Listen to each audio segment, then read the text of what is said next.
ज्ञानाञ्जनशलाकया चक्षुरुन्मीलितं येन तस्मै श्रीगुरवे नमः।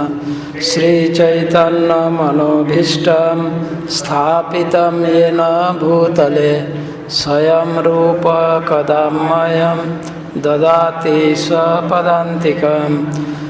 वन्देऽहं श्रीगुरो पदकमलं श्रीगुरून् वैष्णवांश्च श्रीरूपं साग्रजातं सहगणा रघुनाथान्वितं तं सजीवं स्वाद्वैतं सावधूतं परिजनसहितं कृष्णचैतन्यदेवं श्रीराधाकृष्णपादान् सहगणललिता श्रीविशाखान्वितांश्च नमो विष्णुपादाय कृष्णपृष्ठाय भूतले श्रीमते भक्तिवेदान्त स्वामिनिति नामिने। नमस्ते सरस्वती देवे गौरवाणी प्रचारिणे निर्विशेष शून्यवादी पाश्चात्यदेशतारिणे।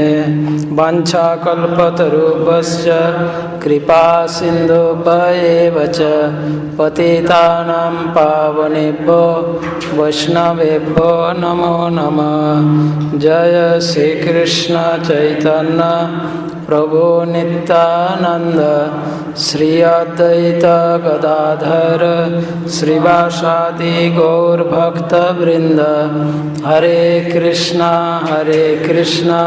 कृष्णा कृष्णा हरे हरे, हरे राम राम राम हरे हरे। जय श्री श्री मंगलाचरण की जय। अध्याय 3 कर्मयोग, श्लोक संख्या 9 से 16 तक किस विषय में चर्चा हुआ?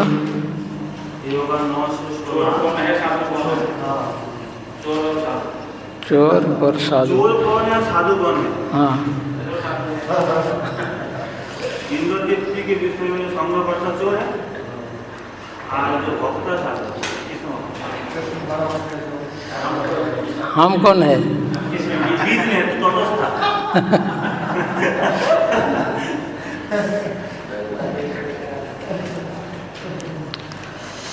यज्ञार्थात् कर्मण्य अन्यत्र लोकोऽयं कर्म बंधन तदर्थं कर्म कौन्तेय मुक्त संग समाचर।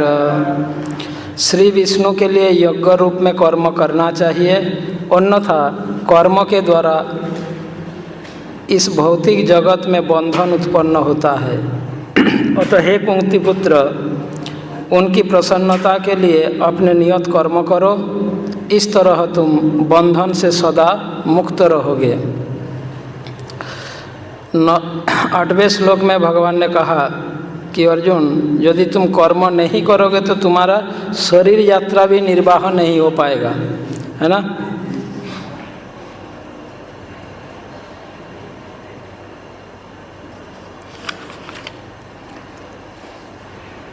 शरीर यात्रा पे चाहते न प्रसिद्ध अकर्मण, कि यदि तुम कर्म नहीं करोगे, यानी तुम्हारे कर्तव्य कर्म स्वभावजात कर्म, क्षत्रिय का स्वभावजात कर्म यानी युद्ध कर्म, तुम यदि यह युद्ध कर्म नहीं करोगे तो तुम्हारी शरीर यात्रा भी निर्वाह नहीं हो पाएगा। यह बात बताया भगवान 8वें श्लोक में। संसार के कुछ लोग भगवान की इस बात को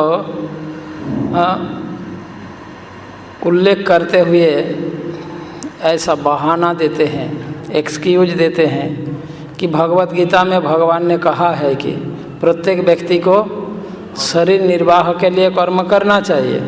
इसका मतलब यह मतलब निकालते हैं संसार के लोग कि शरीर जो चाहता है, शरीर के लिए जो आवश्यक है, उसके लिए कर्म करना चाहिए, जीवन भर उसके लिए कर्म करते रहना चाहिए।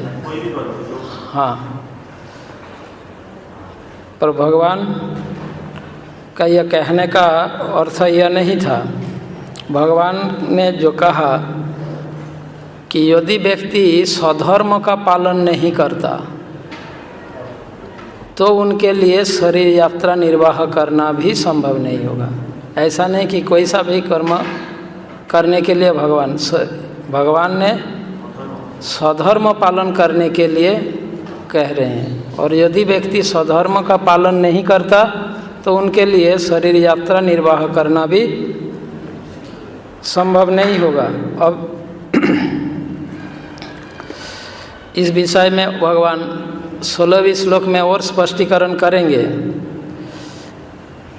कि हमारी शरीर की आवश्यकताएं पूरा करने के लिए भगवान शास्त्र में निर्देश दिए हैं। इंद्रिय तृप्ति के लिए यदि कोई व्यक्ति कर्म करता है तो उसका जीवन व्यर्थ होगा। शास्त्र, वैदिक शास्त्र तथा भगवद गीता में भगवान इंद्रिय तृप्ति के लिए कर्म करने के निर्देश नहीं देते। तो यज्ञार्थात कर्मण्य, यज्ञ के लिए कर्म करना चाहिए। यज्ञ शब्द के अनेक अर्थों में से एक अर्थ है, यज्ञ शब्द का अर्थ भगवान विष्णु, यज्ञ वै विष्णु, भगवान के लिए कर्म करना चाहिए, भगवान के प्रसन्नता के लिए। यज्ञ शब्द का सामान्य अर्थ होता है हवन कार्य, हवन करना। तो यज्ञ शब्द का अर्थ ऐसा कार्य जिसके द्वारा भगवान को प्रसन्न किया जाता है, वो है यज्ञ। यज्ञ का अर्थ यह है ऐसे कार्य जिन कार्यों के द्वारा भगवान प्रसन्न होते हैं, तो उसको यज्ञ कहा जाता है। अब यज्ञ अर्थात कर्मण्य, यानी भगवान के प्रसन्नता के लिए कर्म करना। और यदि व्यक्ति भगवान के प्रसन्नता के लिए कर्म करता है तो उनका शरीर यात्रा स्वतः ही पूरा हो जाएगा। भगवान के प्रसन्नता के लिए अगर कर्म करने से शरीर यात्रा स्वतः ही पूरा होगा, अलग से शरीर यात्रा के लिए कर्म करने की आवश्यक नहीं होगा। और दूसरी बात यह है, शरीर यात्रा के लिए कर्म को कृष्ण भावना भावित कर्मों में परिवर्तित किया जा सकता है। शरीर यात्रा के लिए हमें भोजन करना है तो वही भोजन भगवान के लिए बनाना है, भगवान को ऑफर करना है। तो शरीर यात्रा के लिए हम जो कर्म कर रहे हैं उन्हीं कर्मों को हम यज्ञार्थात कर्म बना सकते हैं। यज्ञार्थात कर्मों में उसको रूपांतरित कर सकते हैं। वही कार्यकलाप को भगवान के प्रसन्नता के लिए किया जा सकता है। उदाहरण के लिए एक गृहस्थ व्यक्ति परिवार पालन पोषण शरीर यात्रा का कर्म के अंतर्गत है, तो अपना परिवार पालन पोषण कार्य को कृष्ण भावनामृत में यज्ञार्थात बना सकते हैं। तो भगवान के जो शुद्ध भक्त कृष्ण भावना भावित व्यक्ति समस्त कार्य कृष्ण भावनामृत में करते हैं। इंद्रिय तृप्ति के बहाने में आई थी लक्ष्य हीरा नामक वेश्या हरिदास ठाकुर के समक्ष। हरिदास ठाकुर ने उनके इंद्रिय तृप्ति के बहाने में जो वेश्या आई थी उनको क्या यज्ञार्थात कर्मों में लगा दिया उसने। उनको यह नहीं कहा, माना नहीं किया, तो ठीक है मैंने व्रत लिया हूँ, तब तक तुम हरिनाम श्रवण करते रहो, जब मैं फ्री हो जाऊँगा तुम्हारी इच्छा पूरा करूँगा। ऐसे करते करते रात पूरा बीत जाता था, फिर वापस चली जाती थी। दूसरे दिन आई, फिर आई, देखो मैंने व्रत लेकर रखा हूँ, मैं फ्री होते ही तुम्हारी इच्छा पूरा। और 3 दिन तक उनके मुंह से हरिनाम सुनते सुनते उनको हरिनाम के प्रति अट्रैक्टेड हो गए। जैसे प्रभुपाद जी ने हिप्पियों को कहा, हाँ तुम्हें वो नशा दूंगा, मेरे से कीर्तन करो। अब कीर्तन करने लगाया, उन्हें प्रसाद खिलाया, फिर पूछा स्वामी जी नशा कहाँ है? अरे अभी नहीं, हाँ जब टाइम आ जाएगा दे दूंगा। फिर कीर्तन कराया। ऐसे करते करते तो उनका वो जो नशा करने की प्रवृत्ति हाँ, यज्ञ अर्थात कर्म में उसको परिवर्तन कर दिए। तो यज्ञ अर्थात कर्मण्य अन्यत्र लोकयम कर्म बंधन, अन्यथा हम कैसे भी कर्म क्यों ना करें, अपने लिए करें, किसी और के लिए करें, संसार के लिए करें, समाज के लिए करें, देश के लिए, जाति के लिए, किसी के लिए भी कर्म करें वो बंधन का कारण होगा। एकमात्र भगवान के लिए कर्म करने से ही कर्म के बंधन से मुक्त हुआ जा सकता है। अन्यत्र लोकोयम कर्म बंधन। तो कर्म बंधन, अर्जुन का प्रश्न था पहला श्लोक में कि आप मुझे घोर कर्म में क्यों लगा रहे हो। तो भगवान यहाँ पर समझा रहे हैं ये दिखने में घोर कर्म है पर वास्तव में यह घोर कर्म नहीं है, तुम्हें बांधने वाला नहीं है बल्कि तुम्हें बंधन से मुक्त करने वाला है। तो कभी कभी कोई कर्म दिखने में ऐसे घोर कर्म लगता है जबकि वो घोर कर्म नहीं होता है, और कभी कोई कर्म बहुत अच्छा सौम्य कर्म लगता है जबकि वो सौम्य नहीं है, परिणाम उसका भयानक होता है। सामान्य तो जीवों को 3 प्रकार के कर्म बंधन प्राप्त होता है, इष्ट कर्म बंधन, अनिष्ट कर्म बंधन और मिश्र कर्म बंधन। मिश्र, इष्ट, अनिष्ट और मिश्र।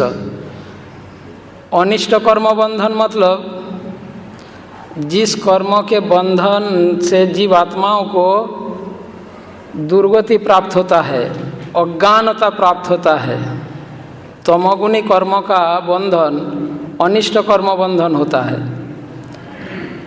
सतोगुणी कर्म का बंधन इष्ट कर्म बंधन होता है, और रजोगुणी कर्म का बंधन मिश्र कर्म बंधन होता है।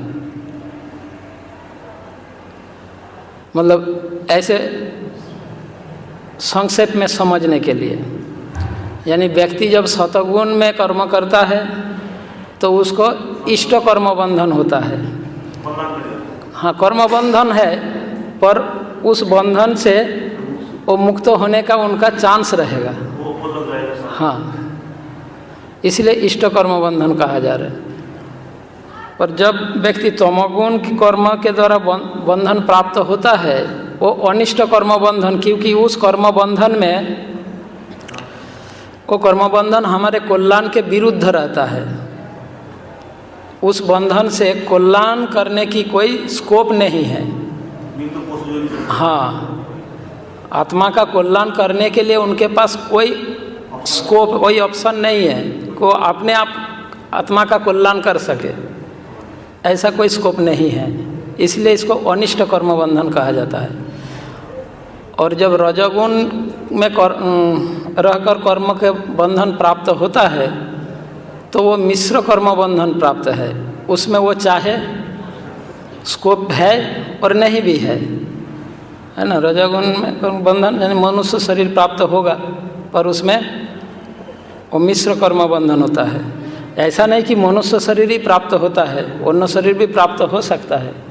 दूसरी तरफ से इष्ट कर्म बंधन में जीवात्मा को सुख सुविधाएं, भौतिक सुख सुविधाएं रहता है उनके जीवन में, बंधन प्राप्ति पर सुख सुविधाएं हैं, फैसिलिटी है। अनिष्ट कर्म बंधन में फैसिलिटी नहीं होता, और मिश्र कर्म बंधन में फैसिलिटी भी है और फैसिलिटी नहीं भी है, दोनों मिक्स है।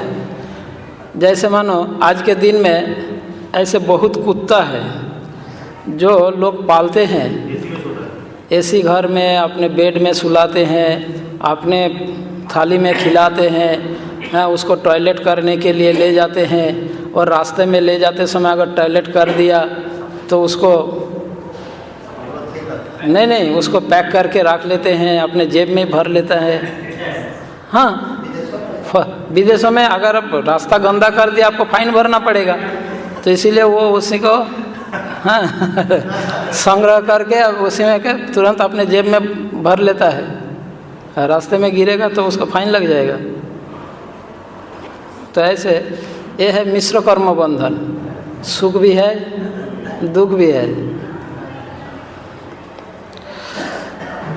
तो इष्ट कर्म बंधन यानी कल्याणकारी, कल्याण करने का स्कोप है, बंध दशा में है पर कल्याण प्राप्त कर सकता है, ऐसा स्कोप है। अन्यत्र लोकोयम कर्म बंधन यानी भगवान के उद्देश्य से, भगवान के प्रसन्नता के लिए अगर कर्म नहीं होता, अन्य किसी भी प्रकार से कर्म का अनुष्ठान किया जाए तो वो बंधन का प्राप्ति होगा, इसमें कोई संशय नहीं है। अन्यत्र लोकोयम कर्म बंधन तदर्थं कर्म कौन्तेय मुक्त संग समाचार। अतः भगवान अर्जुन को यह कहते हैं तथा अर्जुन के माध्यम से समाज के, मानव समाज को भगवान यह कह रहे हैं, तदर्थम उसके लिए, किसके लिए? कर्मों के बंधन से मुक्त होने के लिए, यज्ञ के उद्देश्य से कर्म करने के लिए।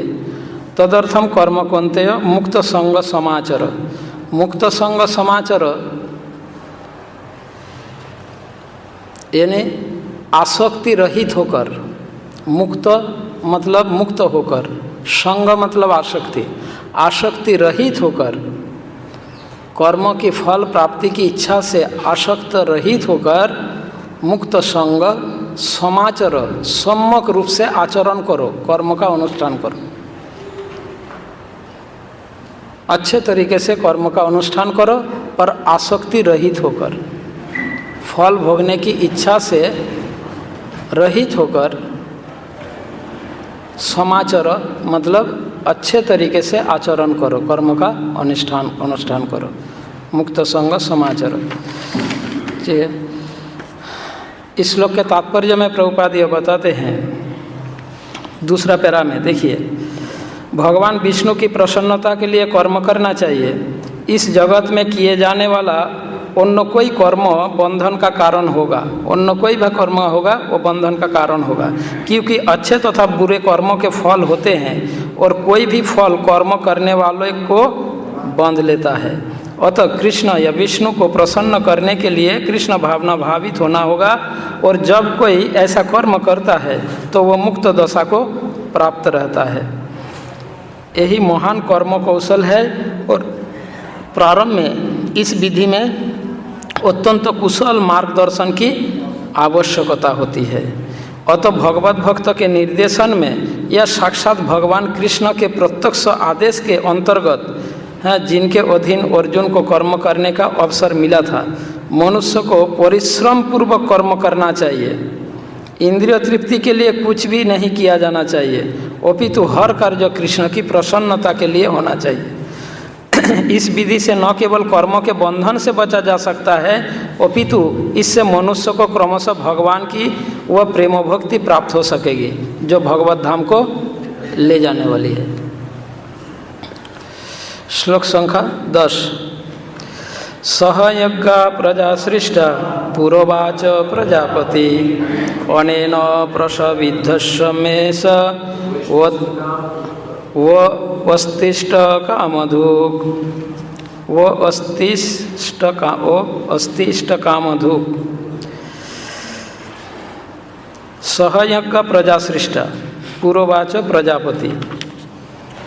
सृष्टि के प्रारंभ में समस्त प्राणियों के स्वामी प्रजापति ने विष्णु के लिए यज्ञ सहित मनुष्य तथा देवताओं की संततियों को रचा और उनसे कहा, तुम इस यज्ञ से सुखी रहो, क्योंकि इसके करने से तुम्हें सुखपूर्वक रहने तथा मुक्ति प्राप्त करने के लिए समस्त वांछित वस्तुएं प्राप्त हो सकेंगी। तो 9वें श्लोक में भगवान ने कहा मनुष्य जीवन में यज्ञ के लिए कर्म करना चाहिए, है ना।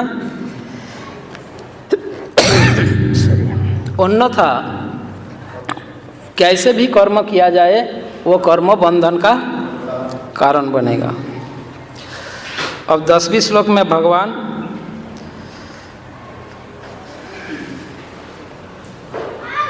यह बता रहे हैं कि सृष्टि के प्रारंभिक समय से ही, सृष्टि के प्रारंभ से ही मानव समाज के लिए मानव और यज्ञ कर्म और मनुष्य ये दोनों का साथ साथ सृष्टि हुआ। जब मानव को सृष्टि हुआ तो उसी समय यज्ञ भी सृष्टि हुआ। जिस प्रकार जब क्या बोलते हैं, एक आर्टिस्ट या एक मैकेनिक कोई यंत्र निर्माण करता है, तो यंत्र निर्माण के साथ साथ उस यंत्र को ऑपरेट करने के लिए वो एक मैनुअल भी देते हैं, इस मशीन को कैसे ऑपरेट किया जाएगा, है ना। ठीक उसी प्रकार जब भगवान यह भौतिक संसार की सृष्टि किए तो इस भौतिक संसार को किस प्रकार से परिचालित किया जाएगा, भौतिक सृष्टि का निर्माण उसी प्रकार हुआ जैसे एक मशीन निर्माण किया गया, तो उस मशीन को ऑपरेट करने के लिए, उसको चलाने के लिए एक निर्देशिका पुस्तिका भी तैयार होता है। जब एक देश को स्वतंत्रता दी जाती है तो उस देश को शासन करने के लिए एक संविधान भी रचाया जाता है या नहीं। जब भारत देश स्वतंत्र हुए तो उस समय संविधान भी रचा गया कि देश को, जनता को किस प्रकार से मेंटेन किया जाएगा। तो भगवान जब इस संसार को सृष्टि किया, बिना संविधान सृष्टि करके संसार सृष्टि कर दिया क्या, बताओ। अगर ये संसार जब सृष्टि हुआ तो संसार को मेंटेन करने के लिए संविधान रचे बिना ही संसार को सृष्टि कर दिया क्या? इतना मूर्ख भगवान तो है नहीं। तो वो संविधान क्या है? वेद, शास्त्र भगवान ने दिए हैं, इस संसार को कैसे मेंटेन होगा। तो यहाँ पर भगवान बता रहे हैं सहयज्ञ प्रजा सृष्टा, मतलब यज्ञ के सहित प्रजा की रचना हुई। सहयज्ञ प्रजा सृष्टा, प्रजाओं की सृष्टि यज्ञ के साथ साथ ही हुआ। ऐसा नहीं है पहले प्रजाओं का सृष्टि हो गया, बाद में देखा प्रजा को कैसे पालन पोषण करें तो उसके लिए यज्ञ कर्म बाद में हुआ, ऐसी बात नहीं है। ये प्रजा सृष्टि कर रहे हैं, उनको पता है कि इसको मेंटेन करने के लिए कुछ निर्देश जरूरी होगा, तो निर्देश भी साथ साथ वो बनाते हैं। तो इसलिए भगवान कहते हैं सहयज्ञ प्रजा सृष्टा, यानी यज्ञ सहित प्रजाओं का सृष्टि हुआ है। कलियुग में वैदिक संस्कृति में समस्त प्राणियों को प्रजा माने जाते थे। वैदिक संस्कृति में जो राजा होते थे उनके राज्य में रहने वाले सारे प्राणियों को वो अपना प्रजा मानते थे, ठीक है। केवल मनुष्य का नहीं, भगवान श्री राम के समय एक कुत्ता भी न्याय मांगने आया था, है ना। हर प्राणी का न्याय मांगने का अधिकार होता था और राजा भी समस्त प्राणी को अपना प्रजा मानते थे। आज के कलियुग में क्या है, मैं ये बात इसलिए कह रहा हूँ सहयज्ञ प्रजा सृष्टा, प्रजा का मतलब केवल मनुष्य नहीं। आज के दिन में जो राजा है वो राजा केवल मनुष्य को ही प्रजा समझते हैं, अन्य प्राणियों को प्रजा समझते ही नहीं। किस पर क्या अत्याचार हो रहा है उससे कोई लेना देना नहीं। कोई गाय को मार कर खा रहा है, कोई किसी प्राणी पर अत्याचार कर रहा है, कोई कुछ कर रहा है, इसमें राजा का कोई चिंता नहीं है, क्योंकि राजा इंसान केवल मनुष्य को ही अपना प्रजा मानता है और किसी प्राणी को मानते ही नहीं। राजा भगवान के प्रतिनिधि होते हैं, प्रजापालक। समस्त जीव प्राणी भगवान के संतान है और राजा भगवान के प्रतिनिधि है, तो प्रतिनिधि बनकर सभी को पालन पोषण का जिम्मेदारी राजा का होता है। तो आज के दिन में यह भाव राजाओं में है ही नहीं। दूसरी बात, आज के दिन में नेताओं उन्हीं को अपना प्रजा मानते हैं जो उसको वोट डालता है। अगर उसको पता चल गया कि आप उसको वोट नहीं दिया तो वो आपको अपना प्रजा नहीं मानेगा।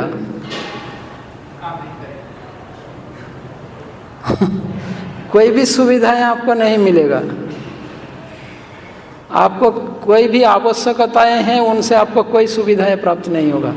अगर उसको पता चल गया कि आप उसको वोट नहीं दिया, किसी और को वोट दिया हो या आपने वोट ही नहीं दिया, तो आपको प्रजा ही नहीं मानेगा। यह है आज के दिन के राजाओं का चरित्र। जबकि वैदिक शास्त्र यह कहते हैं कि इस भौतिक संसार में जब प्राणियों का सृष्टि हुई उसी समय यज्ञ कर्म भी सृष्टि हुआ। मेनली यहाँ पर मनुष्य के लिए ही सूचित किया जा रहा है। अब यज्ञ सहयज्ञ प्रजा सृष्टा, प्रजा का अर्थ समस्त प्राणी, ठीक है। और यज्ञ का अर्थ क्या है? यज्ञ का अर्थ ऐसा कार्य जो भगवान को प्रसन्न करता हो। 17 अध्याय के 13वें श्लोक में यज्ञ की 4 या 5 विशेषताओं का वर्णन हुआ है।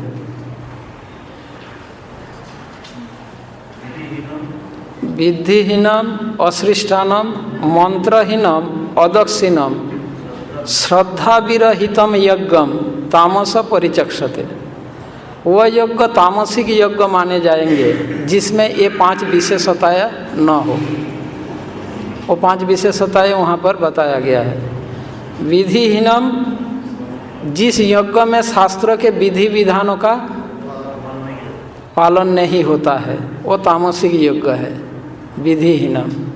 अश्रिष्टानम, विधिहीनम अश्रिष्टानम मंत्रहीनम अदक्षिणम। मंत्र, जिस यज्ञ में वैदिक मंत्र उच्चारण नहीं होता हो, जिस यज्ञ कार्य में वैदिक मंत्र का उच्चारण नहीं हो रहा हो, मंत्रहीनम। अदक्षिणम, ब्राह्मण को दक्षिणा नहीं दिया गया हो, अदक्षिणम। और श्रद्धा विरहितम यज्ञम, श्रद्धा के बिना, यानी श्रद्धा के बिना इसका अर्थ यह है केवल दर्प अहंकार घमंड यह दिखाने के लिए अगर यज्ञ हो रहा हो जिसमें श्रद्धा नहीं है, श्रद्धा विरहित यज्ञ, ऐसे यज्ञ तामसी यज्ञ कहा जाता है। तो यज्ञ में ये 5 विशेषताएं होना चाहिए और ऐसे विशेषताएं युक्त यज्ञ कर्म भगवान को प्रसन्न करता है, भगवान प्रसन्न होते हैं। सहयज्ञ प्रजा सृष्टा, पूर्ववाचो प्रजापति। पूर्ववाचो मतलब पूरा शब्द का अर्थ काल मैंने बताया था, पूरा मतलब पूर्व काल में। अब ये पूर्व काल कुछ समय पूर्व भी हो सकता है, बहुत पूर्व भी हो सकता है। तो यहाँ पर भगवान बहुत पूर्व की बात कर रहे हैं। पहला सेंटेंस से पता चल रहा है बहुत पूर्व की बात कर रहे हैं। सहयज्ञ प्रजा सृष्टा, जब प्रजाओं का सृष्टि हुआ मतलब बहुत पूर्व की बात कर रहे हैं। पूर्ववाच प्रजापति, पूर्ववाच प्रजापति प्रजापति प्रजाओं को रचना करने वाला, प्रजा सृष्टि करने वाला। पूर्ववाच मतलब पूरा काल में कहा है, ठीक है। सहयज्ञ प्रजा, यज्ञ विधि उस समय ही रचा गया है जब प्रजाओं का सृष्टि हुई। और यह बात प्रजापति ने पूरा मतलब पूर्व में ही कह चुके हैं, बताया है। इस यज्ञ के बारे में प्रजापति, प्रजा सृष्टि करने वाला, पहले ही बताया है। और प्रजा सृष्टि करने वाला कौन है?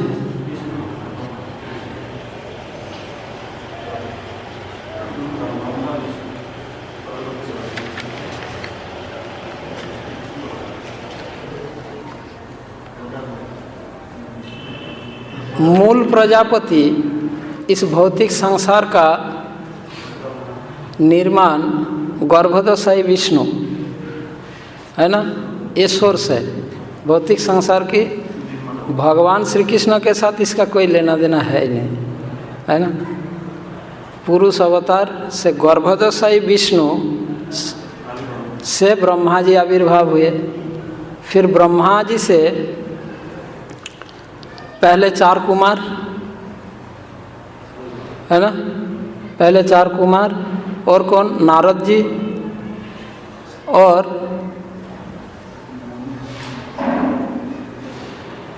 कौन हुए?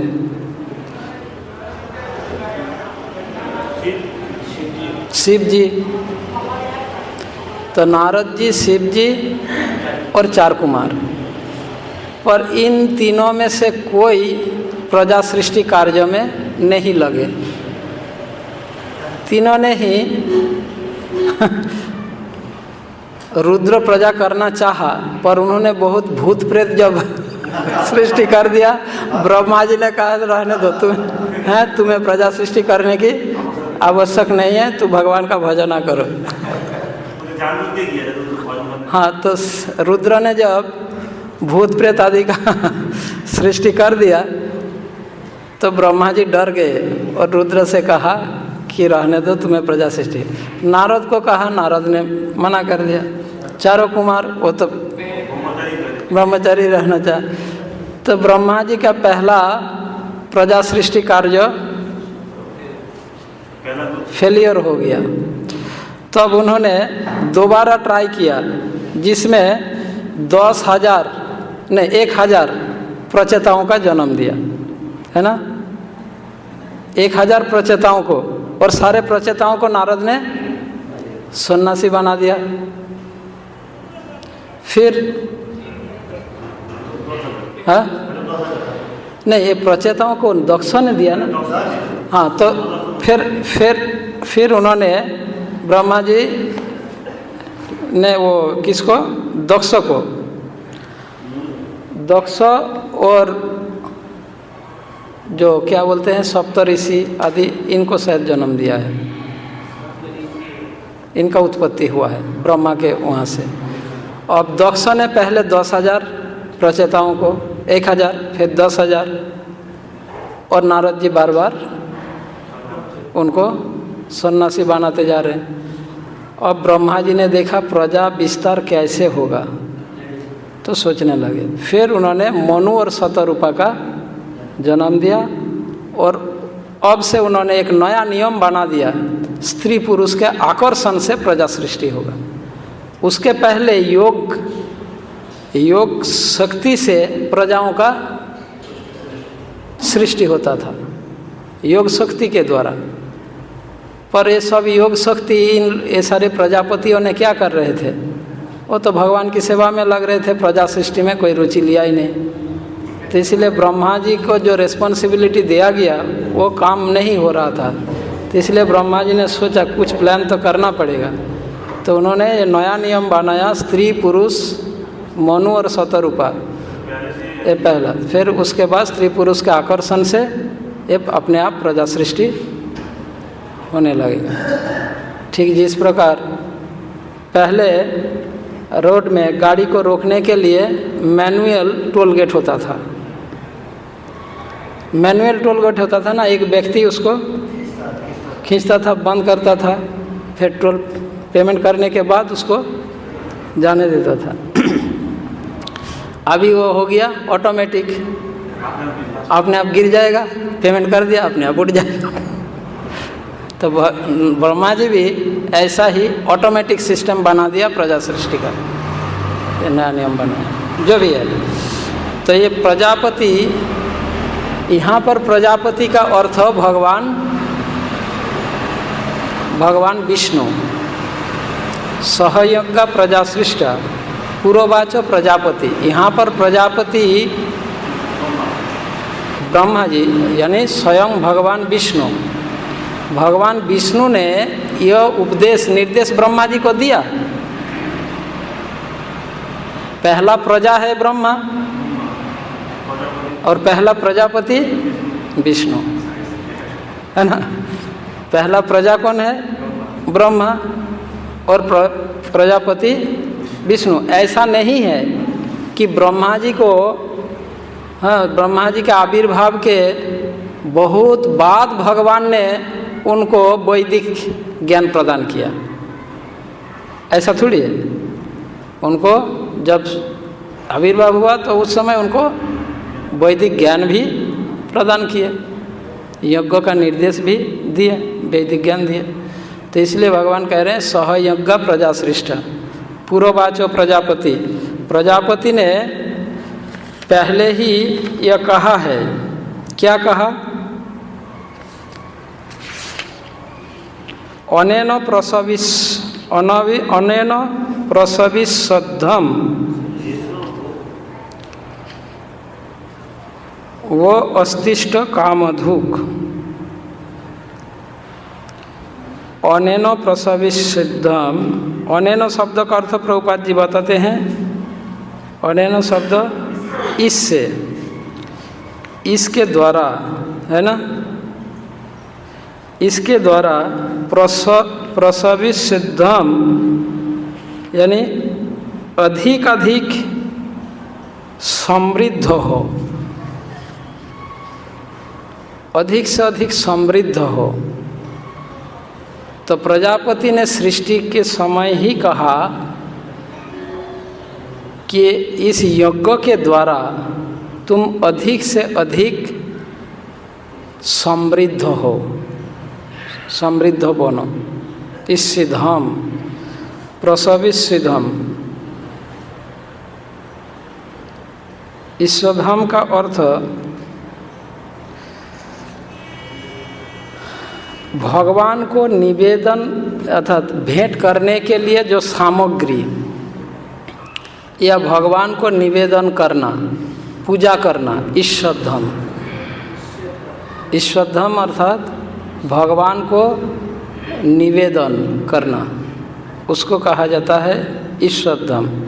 प्र मतलब प्रकृष्ट रूपेण, प्रसविष्यद्धम पूजा के लिए भेंट देने वाला तथा अर्पित करने वाले वस्तुओं।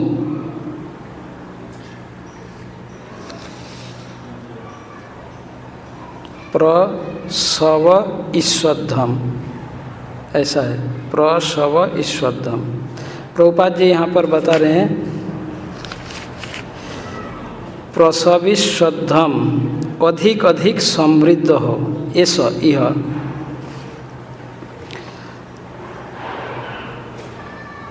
ऐसा अवस्तु इष्ट कामधुक्, इससे तुम्हारी इच्छाएं पूर्ति होगा।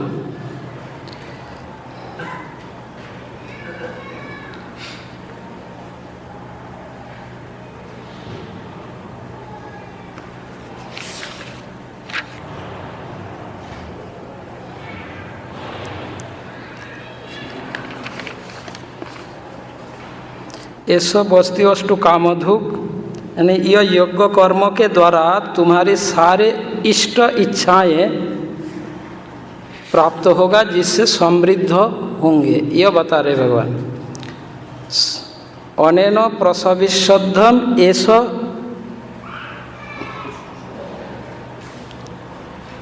ऐसा वस्तुष्ट कामधुक्, यही यज्ञ कर्म के द्वारा प्रजापति भगवान विष्णु ने यह कहा, इसी यज्ञ कर्म के द्वारा तुम्हें समृद्धि प्राप्त होगा, यह कहना चाहते हैं। है ना। यानी इस यज्ञ कर्म के द्वारा ही सारे इष्ट इच्छाएं कामनाएं पूर्ति होगा, जिससे समृद्ध हो सकोगे, है ना। सुख और समृद्ध, समृद्ध शब्द का अर्थ संपन्न होना, यानी सुख सुविधाओं द्वारा पर्याप्त सुख सुविधाएं हो तो ऐसी स्थिति को कहा जाता है वह व्यक्ति समृद्ध है। समृद्ध मतलब जिनके पास सुख सुविधाओं पर्याप्त मात्रा में हो, आवश्यकताएं पूरा करने के लिए जिनके पास सारी फैसिलिटी है, ऐसे व्यक्ति को समृद्ध कहा जाता है। ऐसे समाज को समृद्ध कहा जाता है जिस समाज में रहने वाले मनुष्य की आवश्यकताएं आसानी से पूर्ति होता है, ऐसे समाज को समृद्ध समाज कहा जाता है। तो प्रजापति भगवान विष्णु ने यह कहा है, इस यज्ञ कर्म के द्वारा तुम समृद्ध हो, यानी सारे सुख सुविधाएं जो भी आवश्यक होगा इस भौतिक संसार में, जो कुछ आवश्यक होगा ये सारे आवश्यकताएं इस यज्ञ कर्म के द्वारा ही पूरा होगा, यह भगवान का कहना है। प्रश्न भी है। हाँ, क्या प्रश्न है? संपन्नता प्राप्त करने के अलावा योग करने का क्या लाभ है?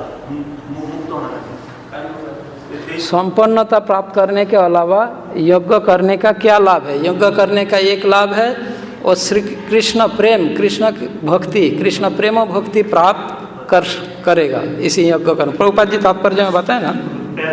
हाँ हाँ, भगवान की प्रेम भक्ति प्राप्त कर सके।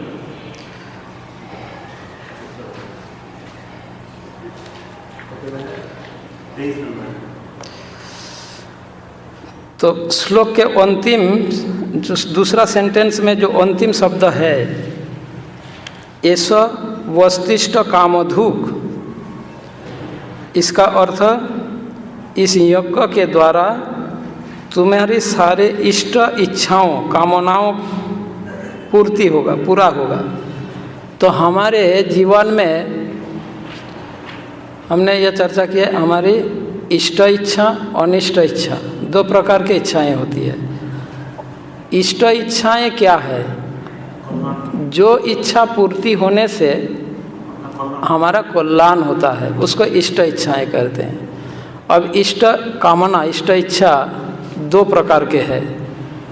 मनुष्य के लिए इष्ट इच्छा दो प्रकार के हैं। एक, प्रत्येक व्यक्ति यह इच्छा करता है कि इस जीवन में उनका सुरक्षा हो और सारे आवश्यकताएं पूर्ति हो। प्रत्येक व्यक्ति यह चाहता है। ये एक इष्ट इच्छाएं हैं कि इस जीवन में जीवन निर्वाह की सारे आवश्यकताएं पूरा हो सके और सुरक्षा हो सके, जीवन की सुरक्षा हो और सारे आवश्यकताएं पूर्ति हो। मतलब जितनी आवश्यक है जीवन निर्वाह के लिए उन आवश्यकता पूरा हो। और दूसरा इष्ट इच्छा यह है, शरीर त्यागने के बाद, देहांत के बाद, मृत्यु के बाद, जीवन के अंत में वे अच्छा गति यानी भगवत धाम प्राप्त हो। हाँ, मतलब सामान्य लोगों का इष्ट इच्छा तो यह है कि इस जीवन में जो आवश्यकता है वो पूरा हो जाए और सुरक्षा हो जाए। उनके लिए इष्ट इच्छा यही है। पर जो कृष्ण भावनामृत है वे, इनका इष्ट इच्छा क्या है कि इस जीवन तो मिला है, कैसे भी बीत जाएगा, पर जीवन के अंत में भगवत धाम श्री कृष्ण की प्रेम भक्ति यह प्राप्त हो जाए। यह कृष्ण भावना भावित व्यक्ति का इच्छा होता है ना। तो ये दो प्रकार के इच्छा है, इष्ट इच्छा। संसार के लोगों के लिए इष्ट इच्छा क्या है कि इस जीवन के सारे आवश्यकताएं पूर्ति हो जाए और जीवन में सुरक्षा मिल जाए। और जो भक्त लोग होते हैं, भक्तों के लिए इष्ट इच्छा वही है कि ये जीवन मिला है कैसे भी बीत जाएगा, एक बार खाए 2 बार खाए कैसे भी बीतेगा ही, है ना, रुकेगा नहीं। पर इसके बाद उसका इच्छा वही होते हैं, इस जीवन के बाद हमें भगवान के प्रेम भक्ति प्राप्त हो जाए और भगवान की धाम प्राप्त हो जाए। अब भगवान जो कहते हैं ऐसो वस्तिष्ठ कामधुक, इस यज्ञ के द्वारा तुम्हारे इष्ट इच्छाएं पूर्ति होगा। तो हमारे शिक्षा के लिए क्या करना है, ये मेरा प्रश्न है। हमें कौन सा इच्छा करना है और हमें क्या करना चाहिए? हाँ, तो उसके लिए हमें कौन सा यज्ञ करना है? कौन सा यज्ञ करना है? नाम यज्ञ। हाँ, हमारी जो इच्छा इष्ट इच्छा है, अगर वो इच्छा पूरा करना हो तो हमें कौन सा यज्ञ करना होगा? भगवान ने कहा यज्ञ के द्वारा तुम्हारी इष्ट इच्छा पूरा होगा और तुम समृद्ध होगे। अब संसार के लोगों को तो छोड़ दो, अब हम अपने लिए, चाचा अपन प्राण बचा, है ना, पहले अपने लिए सोचो। तो हमें क्या करना है, हमें कौन सा यज्ञ करना है और जिससे हम समृद्ध हो सकेंगे और हमारी इष्ट इच्छा पूरा होगा, वो है जप यज्ञ, हरिनाम संकीर्तन यज्ञ। क्योंकि चारि युगे चारि धर्म जीवेर कारण, कलि युग धर्म है नाम संकीर्तन। अतएव कलि युगे नाम यज्ञ स्वार, आर कोनो यज्ञ कइले नहीं है पार। एक ही यज्ञ है, वह है भगवान के दिव्य नाम का। सत्य युग के मनुष्य के लिए यज्ञ विधि ध्यान यज्ञ, त्रेता युग के मनुष्य के लिए यज्ञ विधि हवन यज्ञ, द्वापर के मनुष्य के लिए यज्ञ विधि परिचर्या यज्ञ और कलि युग के मनुष्य के लिए यज्ञ विधि नाम संकीर्तन यज्ञ, है ना। तो यदि कलि युग में हम नाम यज्ञ अनुष्ठान करेंगे तो हमारी इष्ट इच्छाएं भी पूर्ति होगा और हम समृद्ध भी हो जाएंगे, इस जीवन में समृद्ध भी होंगे और हमारी इष्ट इच्छा जो है वो इच्छा भी पूरा हो जाएगा। ठीक है, यहाँ पे तो हम लोग का इच्छा अभी आज करना, ज्ञान होगा, भक्ति कर पाओगे, हाँ, तो ये इच्छा भी पूरा हो जाएगा। यदि हम हरिनाम करेंगे, चैतन्य महाप्रभु ने कहा है, इहा होते सर्वसिद्धि होइबे सवार, सर्वक्षण बोलते विधि नहीं यार। दूसरा ने यही बोलना है, दूसरा नहीं बोलना है। हाँ, दूसरा कुछ नहीं बोलना है, इसको ही बोलना, नाम से। हाँ, अब अगर हम में से कोई यह सोचे चलो हरिनाम करेंगे, क्लास में बैठेंगे और हरिनाम करेंगे, बाकी मेरा इच्छा पूरा हो जाएगा। चैतन्य महाप्रभु ने कहा यह होते सर्वसिद्धि होइबे सवार, सभी का सारे सक्सेस मिलेगा इसी से, हरिनाम करने से। तो क्यों नहीं होगा? तो चैतन्य महाप्रभु ने गलत कहा।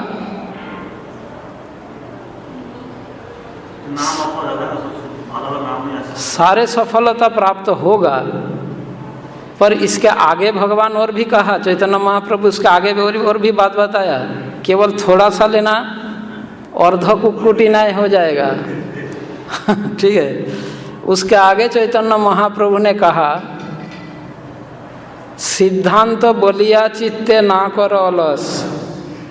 मैंने ये सिद्धांत दिया, इसके कारण तुम्हें आलस्य नहीं करना।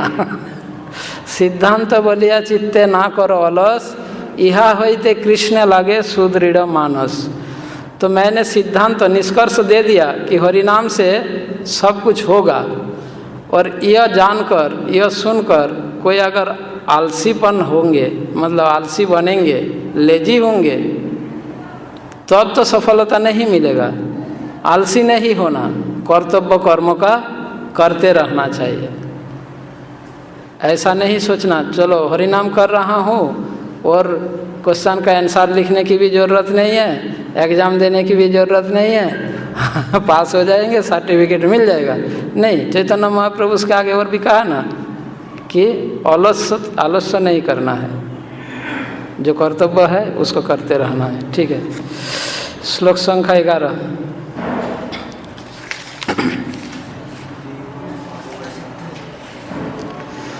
देवान् भावयतानेन ते देवा भावयन्तु परस्परं भावयन्त श्रेय परम अवाप्स्यथ। यज्ञ के द्वारा प्रसन्न होकर देवता तुम्हें भी प्रसन्न करेंगे और इस तरह मनुष्य तथा देवताओं के मध्य सहयोग से सबों को संपन्नता प्राप्त होगी।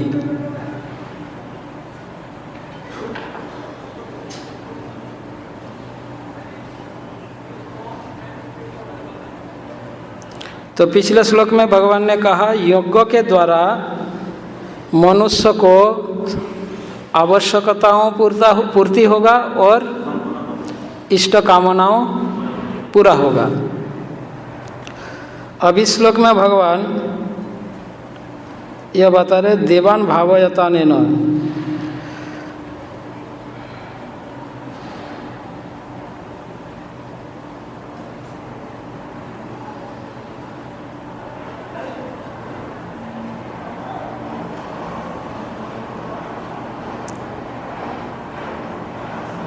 यज्ञ के द्वारा प्रसन्न होकर देवता तुम्हें भी प्रसन्न करेंगे और इस तरह मनुष्य तथा देवताओं के मध्य सहयोग से सबों को संपन्नता प्राप्त होगी। देवान भावयतानेन, भावयतानेन शब्द का अर्थ प्रभुपाद जी बताते हैं भावयतानेन, भावयता प्रसन्न करके, है ना। तुम इन यज्ञ के द्वारा देवताओं को प्रसन्न करो। यह मनुष्य मानव समाज के लिए प्रजापति का निर्देश है, भगवान का निर्देश है। परंतु हमें इस बात को समझना होगा, वे उन व्यक्तियों के लिए निर्देश है जो भगवान के चरण में शरणागत नहीं हो रहा है, जो कृष्ण भावनामृत को स्वीकार नहीं किया है। ऐसे व्यक्तियों के लिए भगवान का यह निर्देश है, नहीं तो हम कंफ्यूज हो जाएंगे। तो हम कृष्ण का पूजा करें या देवताओं का पूजा करें? हाँ, तो भगवान का यह निर्देश उन लोगों के लिए है जो श्री कृष्ण के शरण में नहीं आए। उनके लिए भगवान का यह, जो कृष्ण के शरण में आए उनके लिए तो कृष्ण ने कह दिया, क्या कहा? अनन्यश्चिन्तयन्तो मां योजना पर्युपासते तेषां नित्याभियुक्तानां योगक्षेमं वहामः। उनका योगक्षेम तो मेरा जिम्मेदारी है, पर जो कृष्ण के शरण में नहीं आया उनके लिए यह निर्देश भगवान दे रहे हैं, यह हमें समझना होगा। तो उनके लिए भगवान का यह निर्देश है कि यज्ञ के द्वारा देवताओं को प्रसन्न करो। तो इस सृष्टि में देवतागण द्वारा इस भौतिक सृष्टि का, ये जो भौतिक संसार का भगवान ने निर्माण किया, इस सृष्टि में सृष्टि को कैसे भगवान पालन पोषण कर रहे हैं? देवताओं के माध्यम से। देवताओं को भगवान ने जिम्मेदारी दिए हैं इस भौतिक सृष्टि को मेंटेन करने के लिए, परिचालित करने के लिए, है ना। अब देवतागण इस संसार को मेंटेन करने के लिए, शासन करने के लिए, परिचालित करने के लिए अधिकार प्राप्त हुआ व्यक्ति है। यानी इस भौतिक संसार के एक एक देवता एक एक अधिकारी है। जैसे सरकार में अलग अलग विभाग होते हैं, डिपार्टमेंट होते हैं, प्रत्येक विभाग में विभागीय अधिकारी होते हैं। ऐसे ही इस भौतिक संसार में भगवान ने देवताओं को इस संसार को परिचालित करने के लिए अधिकार दिए हैं। तो देवताओं अधिकारी, प्रशासक अधिकारी है एक एक देवताएं। इस संसार में बद्ध जीव, भौतिक शरीरधारी जीवों को शरीर धारण तथा जीवन निर्वाह करने के लिए, शरीर निर्वाह करने के लिए क्या क्या चाहिए? भौतिक शरीर को टिकाने के लिए क्या क्या चाहिए? वायु चाहिए, जल चाहिए, हाँ, आलो चाहिए, और अन्न चाहिए, वस्त्र चाहिए। तो इन सभी का डिपार्टमेंट भगवान ने एक एक व्यक्ति को डिपार्टमेंट हेड बना दिया। वायु का अधिकारी वायुदेव, पवन देव, है ना, ऐसे अलग अलग अधिकारी है। दो ऐसे अधिकारी भगवान के वास्तव, भगवान के जो विराट रूप है उसके एक एक भागों में ये अवस्थान कर रहे हैं, है ना।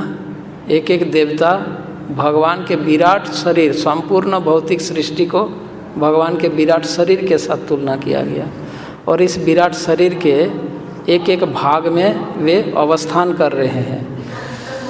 जो भी यहाँ पर भगवान का कहना है देवान भावयतानेन, यानी ते देवा भावयन्तु, तुम देवताओं को प्रसन्न करो और देवताओं तुम्हें प्रसन्न करेगा। यह भगवान कह रहे हैं। किन लोगों के लिए? जो लोग कृष्ण के शरणागत नहीं हुए, हाँ, तो उनके लिए निर्देश यह है कि वो देवताओं को प्रसन्न करे और देवताओं उनको प्रसन्न करेगा। परस्पर परस्पर भावयंत श्रेय परम अवाप्सत, इससे उनका कल्याण होगा। ठीक है। परंतु कृष्ण भक्त को, जो भगवान श्री कृष्ण के चरण में शरणागत हुए हैं, उनको किसी देवताओं को प्रसन्न करने की आवश्यक नहीं है। परंतु जो कृष्ण का शरणागत नहीं हुए उनके लिए भगवान का यह निर्देश है।